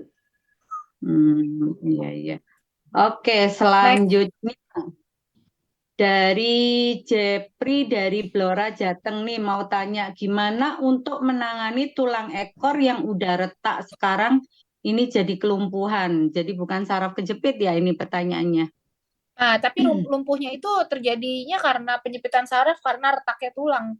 Nah, tulang ekor itu kayak yang tadi ada fraktur kompresi namanya. Yang tadi red flag, ada fraktur kompresi, berarti ada patah tulang. Nah, patah tulang itu terjadi karena fraktur, berarti lebih gepeng cerut gitu kan, lebih tergepeng. Akhirnya saraf daerah situ kejepit dan itu kalau udah bener-bener kejepit itu bener-bener lumpuh, nggak bisa jalan. Lumpuh aja gitu karena memang daerah situnya kejepit sarafnya. Nah, saya sarankan kalau orang dibiarkan lumpuh terus begitu dengan saraf kejepit itu kasihan karena Nanti lama-lama pahanya dan betisnya mengecil, jadi kecil, ototnya jadi atrofi karena tidak bergerak ya. Terus kemudian yang terjadi adalah ototnya makin kaku karena nggak gerak. Jadi lama-lama dia posturnya begitu terus. Jadi kalau misalnya posturnya lurus ya lurus aja terus dia gitu. Terus kalau misalnya terlipat terlipat aja terus jadi kontraktur gitu. Kayak nggak kayak benar-benar kaku banget. Nah jadi lebih baik dioperasi bawa ke dokter ortopedi bagian spine ya. Itu sih perlu penanganan operasi ya kalau itu ya. Nggak bisa, kalau nyerinya, pegelnya, spasme ototnya bisa dikurangi dengan produk One More. Tapi untuk masalah tulang yang patah ya harus dikoreksi dengan operasi gitu. Ya. Ya, oke. Selanjutnya Ibu Sriani. Saya mau tanya dok, ada pasien sakit pinggang di sebelah kiri, tapi langsung kembung ke perut dan langsung sakit ke seluruh. Pernah periksa ke dokter, kata dokter saraf kejepit di dekat ginjal. Dan produk One More apa saja yang harus dipakai karena sudah pakai PNG, Slim Style, B12, tapi kalau kerja berat itu kerasa sakit lagi, masih sakit Oh gitu. iya, ini bagus sudah mulai ini ya ketahuan ya karena udah pergi ke dokter saraf juga, udah tahu bahwa ada saraf kejepit. Dan ingat ya yang namanya dermatom tadi ya, yang gambar dermatom itu coba saya share screen lagi. Ini penting sih yang share screen itu, yang ini yang dermatom itu. Coba, kok jadi close ya? Nah, kalau sakitnya ke arah bagian perut, ini gambarnya udah keluar kan ya? Nah, sakitnya ke Sudah. bagian perut, terus kemudian sakit ke seluruhnya. Perutnya kan ini ya, ini kan perut nih. Pinggang kan ini, berarti daerah ini kan daerah ginjal nih. T8, T9, T10 ini daerah ginjal. Makanya benar kalau sakitnya ada kejepit daerah sini, ini kita lihat nih. Ini bagian belakangnya begini, bagian depannya daerah sini kan. Akhirnya daerah yang garis-garis ini lah yang sakit, daerah perut, daerah dekat ginjal. Nah, itu sarafnya sebenarnya bukan di ginjal yang kejepit, tapi saraf di tulang belakang setinggi ginjal gitu ya. Nah, ini harus dilihat penjepitan sarafnya terjadi karena apa gitu ya.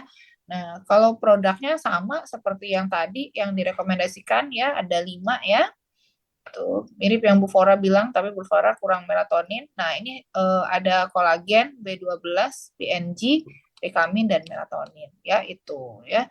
Tapi kalau kerja berat-berat masih sakit, iya emang kan dia nggak boleh ngangkat berat lebih dari 5 kilo itu. Terus kemudian salah postur juga bisa menyebabkan nyeri berulang karena memang yang namanya low back pain itu sering kali berulang kalau melakukan gerakan yang salah. Jadi emang harus hati-hati jangan melakukan gerakan yang salah. Kalau harus ada agak agak berat gitu kerjanya itu harus pakai korset. Jadi kita terbiasa untuk mempertahankan postur yang baik gitu. Oke, lanjut. Ini sinyal saya atau bagaimana ya, kok bolak-balik dibisukan untuk mic-nya ya dok? Oh, kata siapa yang mic-nya nggak jelas? Oke, mungkin yang selanjutnya ya. Kedengeran dok, suara saya dok? Kedengeran? Bagus. Oke. Untuk pertanyaan selanjutnya dari Gisnaya Magelang, dokter, saraf kejepit itu bisa kambuh lagi. Dan untuk mengetahui kalau sudah sembuh betul itu bagaimana? Saya saraf kejepit di tulang ekor dan di leher. Untuk yang di leher 2 minggu sudah sembuh, tapi untuk yang tulang ekor hampir 10 bulan belum sembuh dan maaf untuk duburnya juga masih panas dan dari mata kaki juga merasa terbakar. Tapi alhamdulillah tadinya punggungnya sakit dari pusar sampai kaki panas. Dan kalau dipegang sakit dan dubur panas dan juga lumpuh. Saya pakai PNG, Omevia, Dekamin, B12, Slim Style. Saya juga makan obat dari dokter, Neurosan B, Gabapentin, pengambilan eperison dan juga terapi pijat. Alhamdulillah sudah bagus perkembangannya dan mohon untuk dubur yang panas obatnya apa ya dok? Oke, baik. Terima kasih. Ini Bapak untuk Bapak apa Ibu ya? Gisna ya ini. Ibu kali ya. Ibu untuk pertanyaannya ya. Ini khas banget. Ini kita bisa saling sharing di sini ya, saling belajar gitu dengan Bapak Ibu semua yang ada di sini juga ya.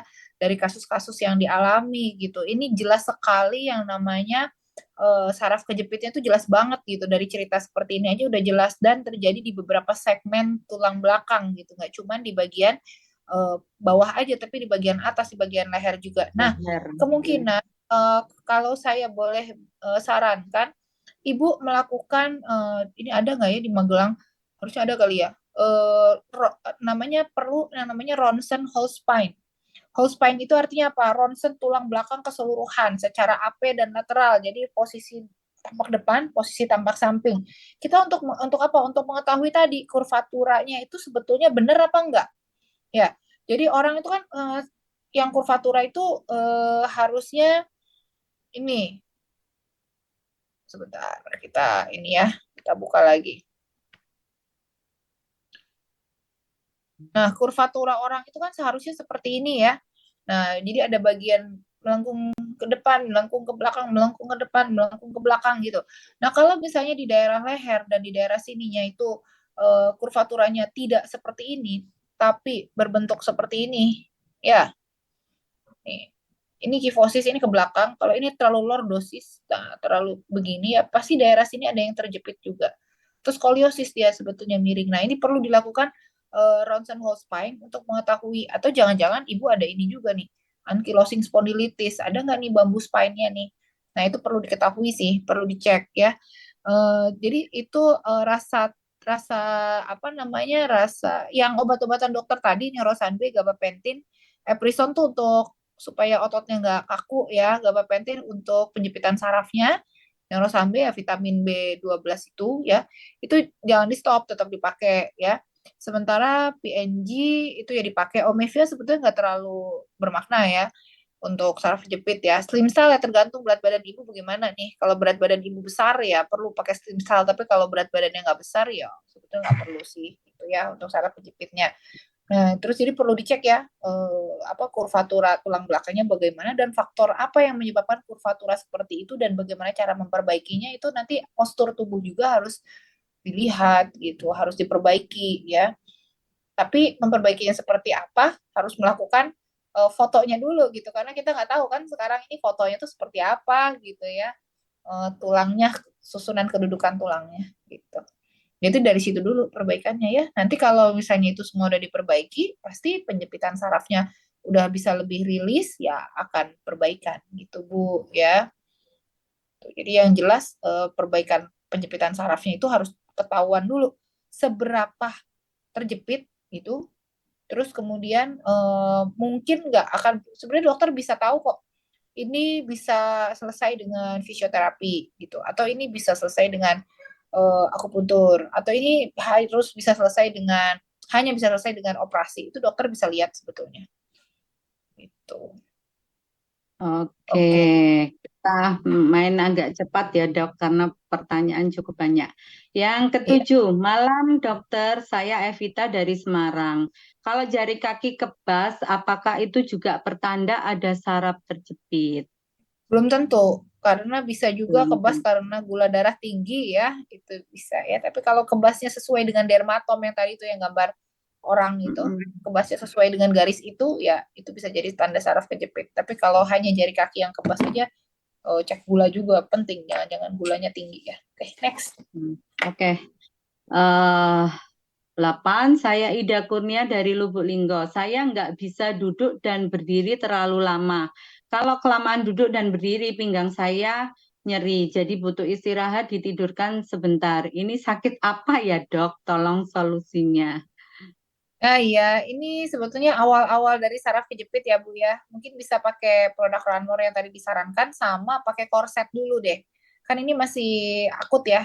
Nggak tiap hari Ibu Hmm. merasakan hal ini kan gitu. Kalau udah lagi aktivitas berat aja ya, berdiri lama, kondangan gitu ya. Harus berdiri ya. Terus udah gitu duduk juga lama, perjalanan jarak jauh gitu, itu baru terasa kan. Nah, itu berarti kan masih akut. Kalau masih akut itu sebetulnya harusnya sembuh dalam 1 bulan ya. Nah, jadi jangan sampai dia jadi kronis. Cara duduk ibu ya diperbaiki, postur tubuh ibu diperbaiki, terapi renang itu baik ya, produk lain mau dipakai, holistik deh semuanya dikerjain gitu ya. Itu cikal bakal awal saraf kejepit itu Bu. Ya, oke, next. Oke, next. Ini Izin baru bertanya, nomor Dok. 9 loh. Baru nomor Iya, 9 masih makanya ada itu. 20-an lebih loh. Soalnya banyak banget nih kayak lagi ujian saya. Kayaknya mereka ini teman-teman pada ingin ini door prize-nya, Dok. Jadi rame-rame Oh, bertanya ini, iya. ya Udah kan? lupa tadi tanya yang mana aja ya. Oke, oke. Yuk. Oke, yang ke-9. Izin bertanya, Dok. Perkenalkan, saya Sumarni Usman dari Takengon. Pada Wah, kasus jauh nih dari pasien Aceh. Ya, dari Aceh. Dari Pasien Aceh. DM yang sudah menaun, apakah bisa menyebabkan kaki kebas dan lemah serta hilang rasa? Apa ini, odema atau karena disebabkan saraf Oke. terjepit ya, dokter? Terus apa saja produk One More yang digunakan untuk kasus ini? Oke, bukan. Ini bukan saraf kejepit. Kalau pada DM, terus kemudian ada kebas di daerah kaki, itu hati-hati bisa jadi diabetic foot ya, atau kaki diabetes ya. Hmm. Karena kebas-kebasnya itu terjadi karena gula darahnya tinggi. Kadar gula darahnya harus diperbaiki ya. Nggak boleh sampai gula darahnya itu nggak terkontrol gitu. Nah, produk One More yang dibutuhkan untuk ini itu kita sudah bahas di segmen diabetes. Jadi nanti tolong dibuka lagi segmen diabetesnya. Oke. Nanti minta ke 10. upline-nya atau ke siapanya itu. Ada tuh semua rangkaian dokter talk gitu, apalagi khusus diabetes tinggal diklik tuh. Biasanya udah banyak yang rajin tuh rajin bikinin link gitu ya. Terus nanti tinggal baca, oh diabetes ini diklik dibuka ya. Ya. Oke. 10. Saya mengalami penyempitan pinggang bawah. Saya terus makan obat dari dokter saraf, juga pakai korset lumbal, juga sekali seminggu berenang, tapi masih sering nyeri. Apakah banyak duduk dan berjalan? Saya mau tanya, Dok, apakah itu juga saraf terjepit? Apa solusinya? Iya betul, itu saraf kejepit jelas ya. Mungkin berenangnya perlu ditambah, kayaknya harus 2 kali seminggu. Terus kemudian produk One More-nya dipakai ya, dipakainya jangan ini ya, jangan ntar pakai ntar enggak gitu ya. Jadi pakai memang jadi sekali pakai ada 5 patch nempel gitu ya. Nah itu Hmm. 24 jam diganti produknya gitu. Sebetulnya bisa 24 sampai 48 jam, tapi kalau lagi akut dan masih baru ya pakai 24 jam aja gitu ya. Terus kemudian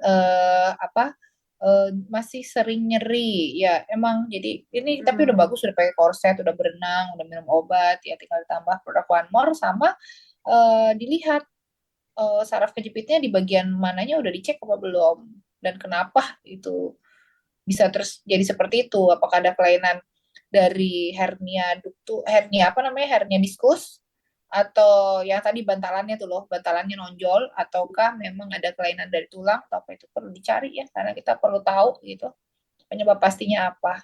Jadi kalau penyebab pastinya diketahui kan kita bisa tahu harus kayak gimana penanganannya ya. Next. Siap. Ya, ini tadi ada info katanya suruh nyeleksi, tapi kayaknya pertanyaannya banyak mengarah ke saraf kejepit, jadi kayaknya nggak bisa nyeleksi nih, Dok. Nggak apa-apa sih. Nah, nggak apa-apa ya. Oke, 11 Bu Lena dari Metro. Assalamualaikum, Dok. Saya mau tanya, mengapa penderita saraf kejepit di pinggang yang berkepanjangan bisa mengganggu organ ginjal, bahkan sampai cuci darah? Ah, benar Oke, nggak ya? karena biasanya orang yang banyak saraf kejepit itu kalau banyak menggunakan Obat. obat-obatan ya anti nyeri dan sebagainya Hmm, itu juga kan berat untuk lambung dan ginjal ya gitu. Obat anti nyerinya sih yang bermasalah. Jadi sebetulnya kalau bisa obat anti nyerinya tapi bukan dikurangi. gabapentin ya, anti nyerinya kayak NSAID gitu loh. Kayak contohnya kayak piroxicam, terus kemudian kayak natrium diklofenak yang seperti itu yang kalau jangka panjang sekali digunakan itu bisa bikin sakit lambung, sakit ginjal gitu. Oke. 12 kayaknya skip ya. Terasa pegel-pegel produknya apa nantilah. Ya, pakai Yang PNG Bu aja dulu itu. Kalau pegel doang. Iya, Oke. cukup PNG aja lah kalau pegel-pegel. Oke, Bu Israya. Dokter, saya punya anak yang kata dokter saraf di kota saya, anak saya kena saraf kejepit. Pada waktu itu dia berumur 2 tahun, yang tadinya tidak bisa berjalan. Alhamdulillah setelah berobat dan terapi anak bisa berjalan. Tapi meninggalkan kaki yang sebelah kanan menjinjit. Dan tangan kanan juga agak bengkok seperti stroke ringan pada orang tua. Yang saya tanyakan, apa yang harus saya berikan ke anak saya sebagai pengobat pengobatan. Umur anak sekarang sudah 15 tahun dan apakah masih ada kemungkinan untuk sembuh seperti anak yang normal? Mohon bantuan jawabannya. Oh, kalau saya melihat seperti ini, kok kayak cerebral palsy ya? Kalau dari ceritanya kok kayak bukan saraf kejepit ya, kayak cerebral palsy. Memang masalahnya pada saraf. Biasanya tangan anaknya kaku gitu, agak kaku, semua otot-ototnya tuh kaku gitu. Kakinya juga kadang-kadang jadi kaku gitu ya. Itu enggak seperti itu enggak ya? Kalau seperti itu tuh cerebral palsy. Kalau cerebral palsy itu sebetulnya terjadi kekurangan oksigen atau cedera saraf otak saat dilahirkan sebetulnya gitu. Makanya cuman anak kan kalau baru lahir ya belum ketahuan ya, karena kan emang belum jalan, nggak lahir jalan kan. Tapi umur setahun kan harusnya udah mulai jalan, terus umur kayak 9 bulan udah mulai kayak apa merangkak gitu ya. Nah, terus 6 bulan udah mulai duduk gitu. Nah, kalau misalnya itu semua proses agak terlambat, itu mungkin sebetulnya cerebral palsy. Tapi kalau cerebral palsy Mbak, untuk produk One More-nya itu bisa bisa memperbaiki gejalanya, tapi tidak menyembuhkan penyakitnya gitu. Kayak spasme ototnya, otot kakunya gitu mungkin bisa perbaikan, tapi tidak menyembuhkan cerebral palsy-nya. Kalau saya dengar ceritanya kayak cerebral palsy ini, gitu. Tapi kalau untuk kasus ini dok, cerebral palsy, saya ya mohon maaf ya, saya bukan bermaksud menggurui ya dok, cuman izin aja nge-share. Waktu itu ada ini mitra ya, yang anaknya itu jalannya pakai lutut ya, itu kasus cerebral palsy, benar nggak ya? Nah, waktu itu akhirnya saya tempel dari ini dok, kaki sampai ke tulang punggung ya. Akhirnya dia bisa berdiri dok. Tapi dia dulu pernah bisa jalan sebelumnya. Kayaknya enggak dari lahir itu dok. Oh, dari lahir. Sudah jalan. Umur Iya, berapa tuh dia jalan. sekarang? Waktu itu Sudah umur berapa? gede, sudah gede sih SMP gitu. Kalau Jadi nggak sekolah, pernah bisa berjalan sebelumnya. iya, iya. Jalannya Oh, pakai ini lutut. terus Tapi udah bisa itu kan jalan? akhirnya ini bisa waktu itu bisa berdiri. Terus setelah itu saya sudah nggak pernah tanya kondisinya seperti apa. Waktu bisa berdiri itu Oh, aja sih terakhir ke rumahnya begitu. oh iya Itu kalau sih, gitu Dok. boleh dicoba juga kalau misalnya ada testimoni seperti itu ya, karena sebetulnya kalau Iya, di dunia kedokteran karena ini One More ini kan ini ya apa produk yang sebetulnya bagus transgender. tapi nutrisinya banyak bagus gitu, cuman belum banyak didukung oleh penelitian-penelitian gitu ya, penelitian Betul. khusus Iya. produknya gitu ya. Nah, Iya. jadi testimoni-testimoni itu salah satu hal yang berharga untuk dicatat sebetulnya sih kasus-kasus seperti itu gitu. Karena Iya. di Iya. kedokteran sendiri cerebral palsy itu kayak belum bisa diterapi gitu, cuman bisa Hmm. dikurangi gejalanya kayak kekakuannya dikurangi gejalanya gitu. Karena anak Hmm. cerebral palsy kan sebetulnya pintar-pintar aja, nggak ada masalah dengan intelektual ya. Cuma masalah pada Iya, motorik aja gitu, pada motorik atau motor ya gerak betul. gerak ototnya gitu. Tapi pintarnya tetap pintar Oke. gitu. Iya. Oke, yang ke-14 ini kayaknya testimoni refleksi jari kena salah pijat akhirnya pakai PNG hilang. Nah, yang Oke. 15 Teh Iba dari Hong Kong ini dok, luar biasa. Maaf, Wah, kalau ada riwayat saraf kejepit sudah sembuh, sekarang terasa lagi, malah sekarang ada bengkak di kaki. Selain pengobatan, maaf mau tanya, makanan yang harus dihindari dan olahraga yang harus dihindari. Makasih jawabannya. oke. Kayaknya ini nggak cuma saraf kejepit aja ya. Kalau ada bengkak di kaki itu jangan-jangan ada asam urat gitu ya, atau ada penyakit Mm, autoimun lain gitu. Itu perlu dicari kayaknya itu. Terus olahraga yang harus dihindari ya nggak ada sih, tergantung tergantung apa penyebab bengkaknya kenapa gitu. Ya makanan ya mm. kalau cek asam uratnya tinggi nggak boleh makan makanan dengan purin yang tinggi gitu ya. Contohnya toge, terus daging-dagingan, jeroan gitu ya. Tapi cek dulu ya ini kayaknya bukan cuma saraf kejepit doang tuh. Ada Hmm. yang lain selain saraf kejepitnya ya. Oke, next. Oke, next. Tik-tik Satika dari Cipanas Cianjur, Jawa Barat. Apakah saraf kejepit dapat menyebabkan kerusakan saraf permanen? Hal apa saja yang tidak boleh dilakukan oleh penderita saraf kejepit? Bagaimana bahayanya ketika saraf kejepit jika tidak segera ditangani? Terima kasih, Dokter Meta Cantik. Nah, oke, ya Bu Tik-Tik, ini kalau saraf kejepit, kalau penjepitannya terjadi terus-menerus ya kayak stenosis spinal dan ternyata itu penjepitannya benar-benar terjepit ya itu bisa menjadi permanen. Jadi akhirnya cenderung ke arah yang tadi Cauda equina syndrome itu yang saddle anestesi yang kayak orang naik pelana kuda itu ya. Nah, kalau tidak ditangani akan menjadi kronis. Kalau penjepitan saraf kronis bisa jadi lumpuh. Kan akhirnya muncul banyak komplikasi setelah terjadi kelumpuhan itu. Jadi sebaiknya sebelum menjadi kronis itu bisa di apa namanya bisa diterapi sebelum 3 bulan ya masanya ya. Oke, selanjutnya Bu Ana. Dok, kenapa setiap kali bangun tidur tulang pinggang sering sakit? Apakah ini salah satu ciri saraf terjepit? Kayaknya tadi ada di materi Dokter Meta ini. Iya bisa jadi sih, bisa jadi itu bisa jadi masalah kasurnya ya, tapi jadi bisa jadi masalah ototnya doang, atau bisa jadi ada saraf kejepitnya ya harus dicek. Nah itu ceknya yang tadi ya, apa rasa sakitnya seperti apa, terus kemudian membaiki dengan seperti apa, dengan gerakan apa. Terus apakah ada ankylosing spondylitis yang pagi-pagi itu kaku ya. Terus apakah hanya pinggang aja atau seluruh punggung gitu.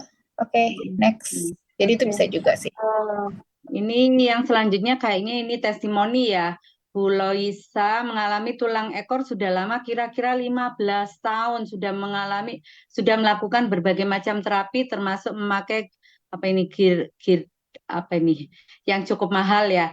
Tetapi dengan memakai One More saya sekarang sudah bebas dari saraf kejepit tulang ekor. Wow, luar biasa. Ya, oke, selanjutnya Bu Leni Sartika. Apa bedanya saraf kejepit dengan saraf yang keluar dari jalurnya? Bukankah jika sudah kena saraf kejepit, kita sendiri sudah tidak bisa beraktivitas atau menggerakkan anggota tubuh atau hanya di tempat tidur saja? Oh, enggak. Saraf keluar dari jalurnya itu keluar kemana jalurnya, Bu? Beda rel apa gimana? Saraf keluar dari jalur, ototnya beda jalur gitu atau apa? Saraf nggak bisa keluar dari jalur ya karena saraf itu kan sepertinya seperti serabut kabel ya. Jadi ya, Iya. ya ada gitu, ada kan ada di situ nggak bisa keluar kemana-mana lagi. Nah, kalau saraf kejepit itu bisa dari jepitan ringan sampai jepitan berat gitu, sama seperti tangan ibu kalau kejepit mobil gitu ya. Kalau cuma kesentuh aja ya sakitnya gitu ya, tapi kalau mobilnya Hmm. kejepit terus ke bawah jalan ya sakitnya kan terus menerus gitu ya gitu. Jadi eh, apakah bisa jadi lumpuh ya kalau udah penjepitan total ya bisa jadi lumpuh, tapi kalau penjepitannya tidak total ya hanya rasa peradangan pada saraf aja tuh yang nyeri tajam terus kemudian menjalar ya, bikin kaku di daerah otot-otot yang terkena gitu. Hmm. Oke. Oke. Ini ada lanjutannya ternyata. Kalau saraf kejepit tapi disertai tangan tremor, gimana dok? Apakah pasien penyakit kejepit bisa mengakibatkan Parkinson? Ini perlu diketahui juga, perlu ditanyakan juga tremornya itu terjadi penyebabnya apa? Karena penyebab tremor itu banyak. Pertama Parkinson ya dengan usia tambah tua ya, ada masalah di otak, kekurangan substansi di otak yang udah berubah gitu ya. Nah, itu juga bisa jadi penyebabnya Parkinson satu. Yang kedua, kalau ada tiroid, hipertiroid itu juga bisa menyebabkan tremor. Terus kemudian penyakit liver juga bisa ada flapping tremor. Jadi harus dicari nih penyebab tremornya apa. Tapi saraf kejepit jadi tremor itu nggak ada. Oke, next. Next, dari Mas Chief tanya dok, untuk saraf kejepit yang mengakibatkan stroke, kira-kira solusi terbaik untuk klien gimana dok? Oke, ini nggak ada saraf kejepit bisa jadi stroke karena saraf kejepit itu terjadi penjepitan saraf yang keluar dari area ini ya, dari leher situ. Leher itu kan keluar saraf tuh ya kayak tadi anatomi. Kalau lupa anatominya buka lagi nggak nanti slide-nya ya.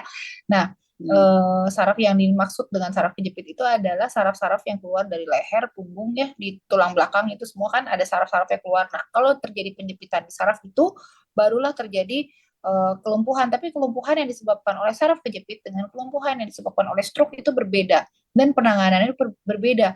Kalau stroke itu masalahnya adalah bisa perdarahan, bisa juga infark ya, jadi kekurangan suplai darah, tapi di otak masalahnya gitu. Jadi masalahnya itu motorik, motorik itu pengatur gerak ya, tapi di otak gitu, bukan sistem saraf perifer atau luar gitu, tapi saraf pusat di otak. Jadi penanganannya beda. Untuk kasus stroke kayaknya kita pernah bahas ya. Nanti buka lagi ya tentang stroke ya. Jadi harus dibedakan nih kalau ketemu orang lumpuh, apakah itu lumpuhnya dari stroke ataukah lumpuhnya dari saraf kejepit. Oke. Next. Oke, selanjutnya saya mengalami penyempitan pinggang. Sudah ada 6 bulan saya berobat ke dokter saraf, belum sembuh. Kalau duduk lama atau berdiri, pinggang saya sakit nyeri. Apakah saya juga sudah termasuk saraf kejepit, dok?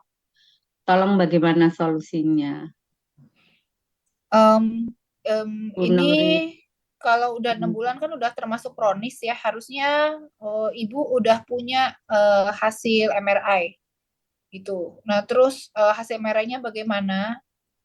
Bagian yang terjepitnya di mana? Terus kemudian yang sudah dilakukan oleh ibu apa? Apakah sudah melakukan fisioterapi? Terus kemudian olahraganya tuh apa aja gitu? Jangan jangan sampai kita masih melakukan olahraga yang sebetulnya sudah tidak boleh gitu ya, kayak berlari, terus kemudian loncat-loncat ya.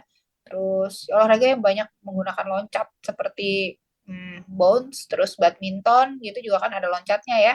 Nah, tapi kalau berenang gitu, cycling, sepeda itu kan masih bagus gitu. Jadi harus dicek juga kalau duduk atau berdiri lama nyeri, yaitu korsetnya gimana, penjepitannya gimana harus dicek juga ya, ada skoliosis apa enggak ya, susunan tulangnya ya. Ya produk One More-nya mau dipakai banyak bermanfaat untuk menambah nutrisi yang tadi 5. Oke, next. Ini Intinya kayaknya ada pokoknya pertanyaan jangan satu ini. kelewat deh. Sengaja nggak di ini, dok, nggak dibaca. Oh, oke. Iya. Ya. Selanjutnya saya punya saudara pernah jatuh dari atap rumah sehingga pinggang sampai ke kaki bermasalah, susah berjalan. Apakah ini bisa sembuh dengan produk One More karena sudah 4 tahun? Kalau ini nanti bisa konsultasi sama ini ya, dokter Ya kalau sembuh atau atau enggak, kalau sembuh atau enggak itu ranahnya Tuhan. iya, Ya enggak, manusia kita cuma cuma bisa bisa berusaha. berusaha yang terbaik, Iya. lakukan semuanya dengan integratif medicine kayak tadi ya. Jadi gabungkan antara pengobatan barat dengan pengobatan timur gitu. Terus secara mind, body and soul gitu semuanya dikerjakan, nutrisinya juga ya. Terus olahraganya juga, Betul. obatnya juga, fisioterapinya juga semuanya dikerjakan ya. Dok, ini sudah 21.20. Apakah Banyak banget pertanyaan ini. Iya, iya? gimana ya? Gimana nih teman-teman? Apa nggak bosen atau mau dilanjut? Dokter Meta bagaimana ini? Eh, ini kayak ujian nih, saya udah dapat 30 nomor, nilainya udah 100 belum nih? Wow. Gini. Luar biasa ini. Tapi Ini kayaknya nggak supaya ada yang seru. ngantuk gini, dok. Nggak ada yang ngantuk. Gak apa-apa gini, Bu Fora. Ini pertanyaan yang masuk semuanya dimasukin ke dalam WhatsApp aja. Kan ada WhatsApp-nya ya, Oke. ini bisa di-copy paste ke Iya. WhatsApp. Nanti saya balas satu-satu. Jadi satu pertanyaan saya balas satu pertanyaan saya balas satu, terus bisa dikasih ke yang bertanya juga. Itu kali ya? Masalahnya ini yang Nggak tahu. upline-nya siapa kita kan nggak tahu. Oh gitu. Kalau gitu berarti harus bikin grup se-Indonesia. Iya betul. Iya berarti harus ada apa GNI ya, dok, pertanyaan untuk seputar ini. Tapi nanti dokter Meta malah kesibukan nanti jawab Oh mereka gini semua. aja, nggak apa-apa. Untuk yang pertanyaan ini nanti aku jawab aja secara cepat gitu ya. Terus kemudian itu Oke. bisa ditaruh di website. Jadi website kan ada website tuh. Nah website ini dibuka. Jadi harus rajin membaca ya. Oke. Ya, oke. Tanya, dok, Banyak saya banget usia soalnya ini. 55, Iya, nomor banyak banget. 26. Saraf Oke. kejepit di pinggang sampai tidak bisa bawa mobil. Saya diterapi 1 tahun dan pakai gede batu formalin 7 tahun, tapi tetap rasa nyeri di pinggang kiri. 7 bulan ini saya kenal BNJ dan vitamin B12. Saya terbeban dari Bebas. nyeri dan tidak Terbebas. terbebas harusnya. Pertanyaan saya, apakah keunggulan inti kandungan produk One More hingga bisa menuntaskan nyeri saya? Nanti bisa Oh sama hebat ya. upline-nya kalau itu. Lah itu kan udah ditulis tadi isinya apa aja. Di Iya, slide-nya juga boleh. ada ya kandungan-kandungannya apa aja. Ini berarti separuh testimoni juga. Ini bagus ya. Oke, bisa jadi Oke. inspirasi untuk orang lain ya. Ya, Oke. oke. Saya Julianti Medan. Pertanyaan saya yang pertama, apakah saraf kejepit itu juga bisa menyerang bagian pergelangan tangan akibat trauma benturan? Kasus mitra saya 5 tahun pergelangan tidak bisa ditekuk, sudah dilakukan beberapa tes lab dan cek autoimun hasil negatif. Yang kedua, pasca kehamilan apakah bisa menimbulkan saraf kejepit dan nyeri lumbal hingga bertahun hingga timbul pasca anestesi operasi sesar, apakah itu bagian dari kasus saraf kejepit? Ketiga, bisakah saraf kejepit disembuhkan permanen dengan catatan faktor penyebab pencetus dihindari, Dok? Terima kasih sebelumnya. Tiga Oke, ini pertanyaan, Dok. pertanyaannya mantap ya ini ya. Iya, Pertanyaannya luar mantap. Jadi biasa. kalau karena pergelangan tangan, biasanya itu ini apa namanya? Sebentar, oh saya jadi lupa namanya. Carpal tunnel syndrome ya. Jadi itu karena overuse, banyak menggunakan tangan saat bekerja. Itu ada apa? Saraf di daerah tangan ini ada dua ya, ada radius sama ulnaris tuh itu ada yang kejepit. Nah, itu kalau kejepit ya akan jadi kesemutan, rasa dingin atau rasa panas di daerah tangan gitu. Kayaknya itu carpal tunnel, bukannya saraf kejepit, tapi bukannya terapi saraf kejepit yang kayak di ini ya, di penjepitannya itu beda gitu, bukan berasal dari tulang belakang gitu yang menjalar ke tangan itu bukan. Tuh. Tuh. Tapi kalau menggunakan produk One More-nya ya sama lah, sama-sama saraf kejepit ya. Nah, cuman faktor resikonya harus dihindari yang menyebabkan penjepitan saraf. Jadi misalnya dia pekerjaannya apa harus diketahui. Nah, itu pekerjaan-pekerjaan beresiko itu yang harus dihilangkan gitu. Terus kemudian tentang operasi sesar itu waktu anestesi itu pakai apa biusnya? Apakah pakai epidural yang disuntik di tulang punggung gitu, di tulang belakang ya? Itu bisa jadi ada nyeri-nyeri daerah punggungnya itu bisa mungkin dari infeksi ya bisa gitu. Tapi kalau itu jadi saraf kejepit sih enggak ya gitu. Kan cuma disuntik pakai jarum aja, bukan dimanipulasi macam-macam gitu. Terus kemudian permanen, disembuhkan secara permanen, ya rata-rata memang 60% kasus itu dia recurrent, jadi bolak-balik saraf kejepit itu. Gitu. Tapi kalau penyebabnya dihilangkan, ya bisa tidak recurrent lagi. Gitu. Oke, sampai nomor Oke. 30 aja kali ya. Bu Fora, saya kira Iya. cukup Bu Fora.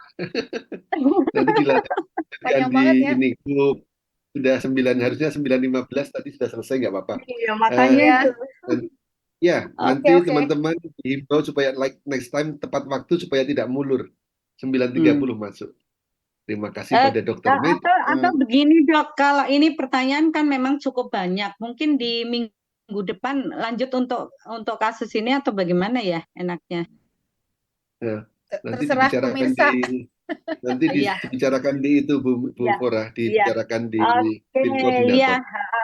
Ya, oke teman-teman, sementara untuk pertanyaan sampai di sini ya. Mohon maaf kalau yang belum terbacakan. Semoga di next episode Dokter Talk kita akan bisa bertanya-tanya kembali dengan Dokter Meta yang luar biasa. Ya, Dok, untuk penutup Dok, boleh beberapa kata Dok untuk bekal kita semua Dok, bagaimana supaya kita nggak kena saraf kejepit gitu aja sih Dok. Oke, baik. Ini saya mau mengingatkan lagi. Tadi bukannya ada janji ada yang menang kalau pertanyaan. Itu jadi, Ah iya, tetap jadi. jadi Dok, silakan Oke, Dok. kalau gitu Jadi, saya udah lihat-lihat yang paling oke pertanyaannya itu yang dari Ibu dari Magelang ini, Ibu Gisnaya ya. Iya. Oke. Nah, itu pengalaman juga tuh dan ibunya juga ada sakit saraf kejepitnya juga kan ya. Jadi bisa merasakan gitu ya. Dan masih on proses. Nah, ini udah keluar cara mencegah nyeri punggung. Pertama, ya berat badan itu diatur supaya berat badannya itu stabil, sehat, ya tidak obesitas. Terus kemudian berolahraga secara teratur, pilih olahraga yang aman untuk tulang belakang. Jangan mengangkat barang dengan cara yang salah. Jadi seringkali orang mengangkat barang itu dengan punggung. Jadi tidak tekuk kakinya gitu. Harusnya kalau mengangkat barang berat seperti mengangkat galon itu lututnya ditekuk baru berdiri gitu. Jadi mengangkatnya dengan paha bukan dengan punggung ya. Jadi jangan bungkuk terus ngangkat barang gitu. Tapi tekuk dulu kakinya, baru diangkat barangnya. Ingat gitu ya. Terus pastikan posisi kerja Anda itu tidak menyebabkan rasa sakit punggungnya itu bertambah berat gitu. Demikian mungkin kata-kata dari saya. Semoga yang sakit pinggang bisa lebih cepat sembuh gitu ya. Terus kemudian faktor resikonya juga dikurangi gitu yang mencetuskan sakit pinggang. Dan terakhir produk One More yang berpotensi untuk mendukung penyembuhan saraf kejepit itu ada 5 ya. Jadi ada PNG, terus kemudian B12+, terus kemudian dekamin, ya melatonin dan kolagen. Oke, demikian dari saya, Fora. Oke, terima kasih Dokter Meta atas ilmu yang sudah diberikan kepada kita dan luar biasa antusias teman-teman kali ini. Nah, teman-teman untuk mengikuti dan bisa bertanya ke Dokter Meta, usahakan di Zoom Dokter Talk next ya. Usahakan jam sebelum waktunya, maksudnya on time ya, 7:30 malam teman-teman sudah standby, jadi biar tidak ketinggalan dan pertanyaannya bisa dibacakan ya. Oke, terima kasih teman-teman semuanya. Sampai ketemu di Dokter Talk selanjutnya. Terima kasih Dokter Meta, Om Julius, dan teman-teman di belakang layar yang sangat mendukung acara ini. Sampai jumpa di lain kesempatan. Sukses selalu, sehat, bugar bersama One More International. Terima kasih. Selamat malam, terima kasih. Saya izin live ya. Teman-teman, berikan apresiasi yang sebesar-besarnya kepada moderator kita yang luar biasa, Ibu Fora malam ini dengan ketikat angka 99, dan juga ada Kakak Rafa dari belakang layar yang menjadi operator hebat pada malam hari ini. Selamat malam, selamat istirahat. Sampai jumpa di Dokter Talk berikutnya.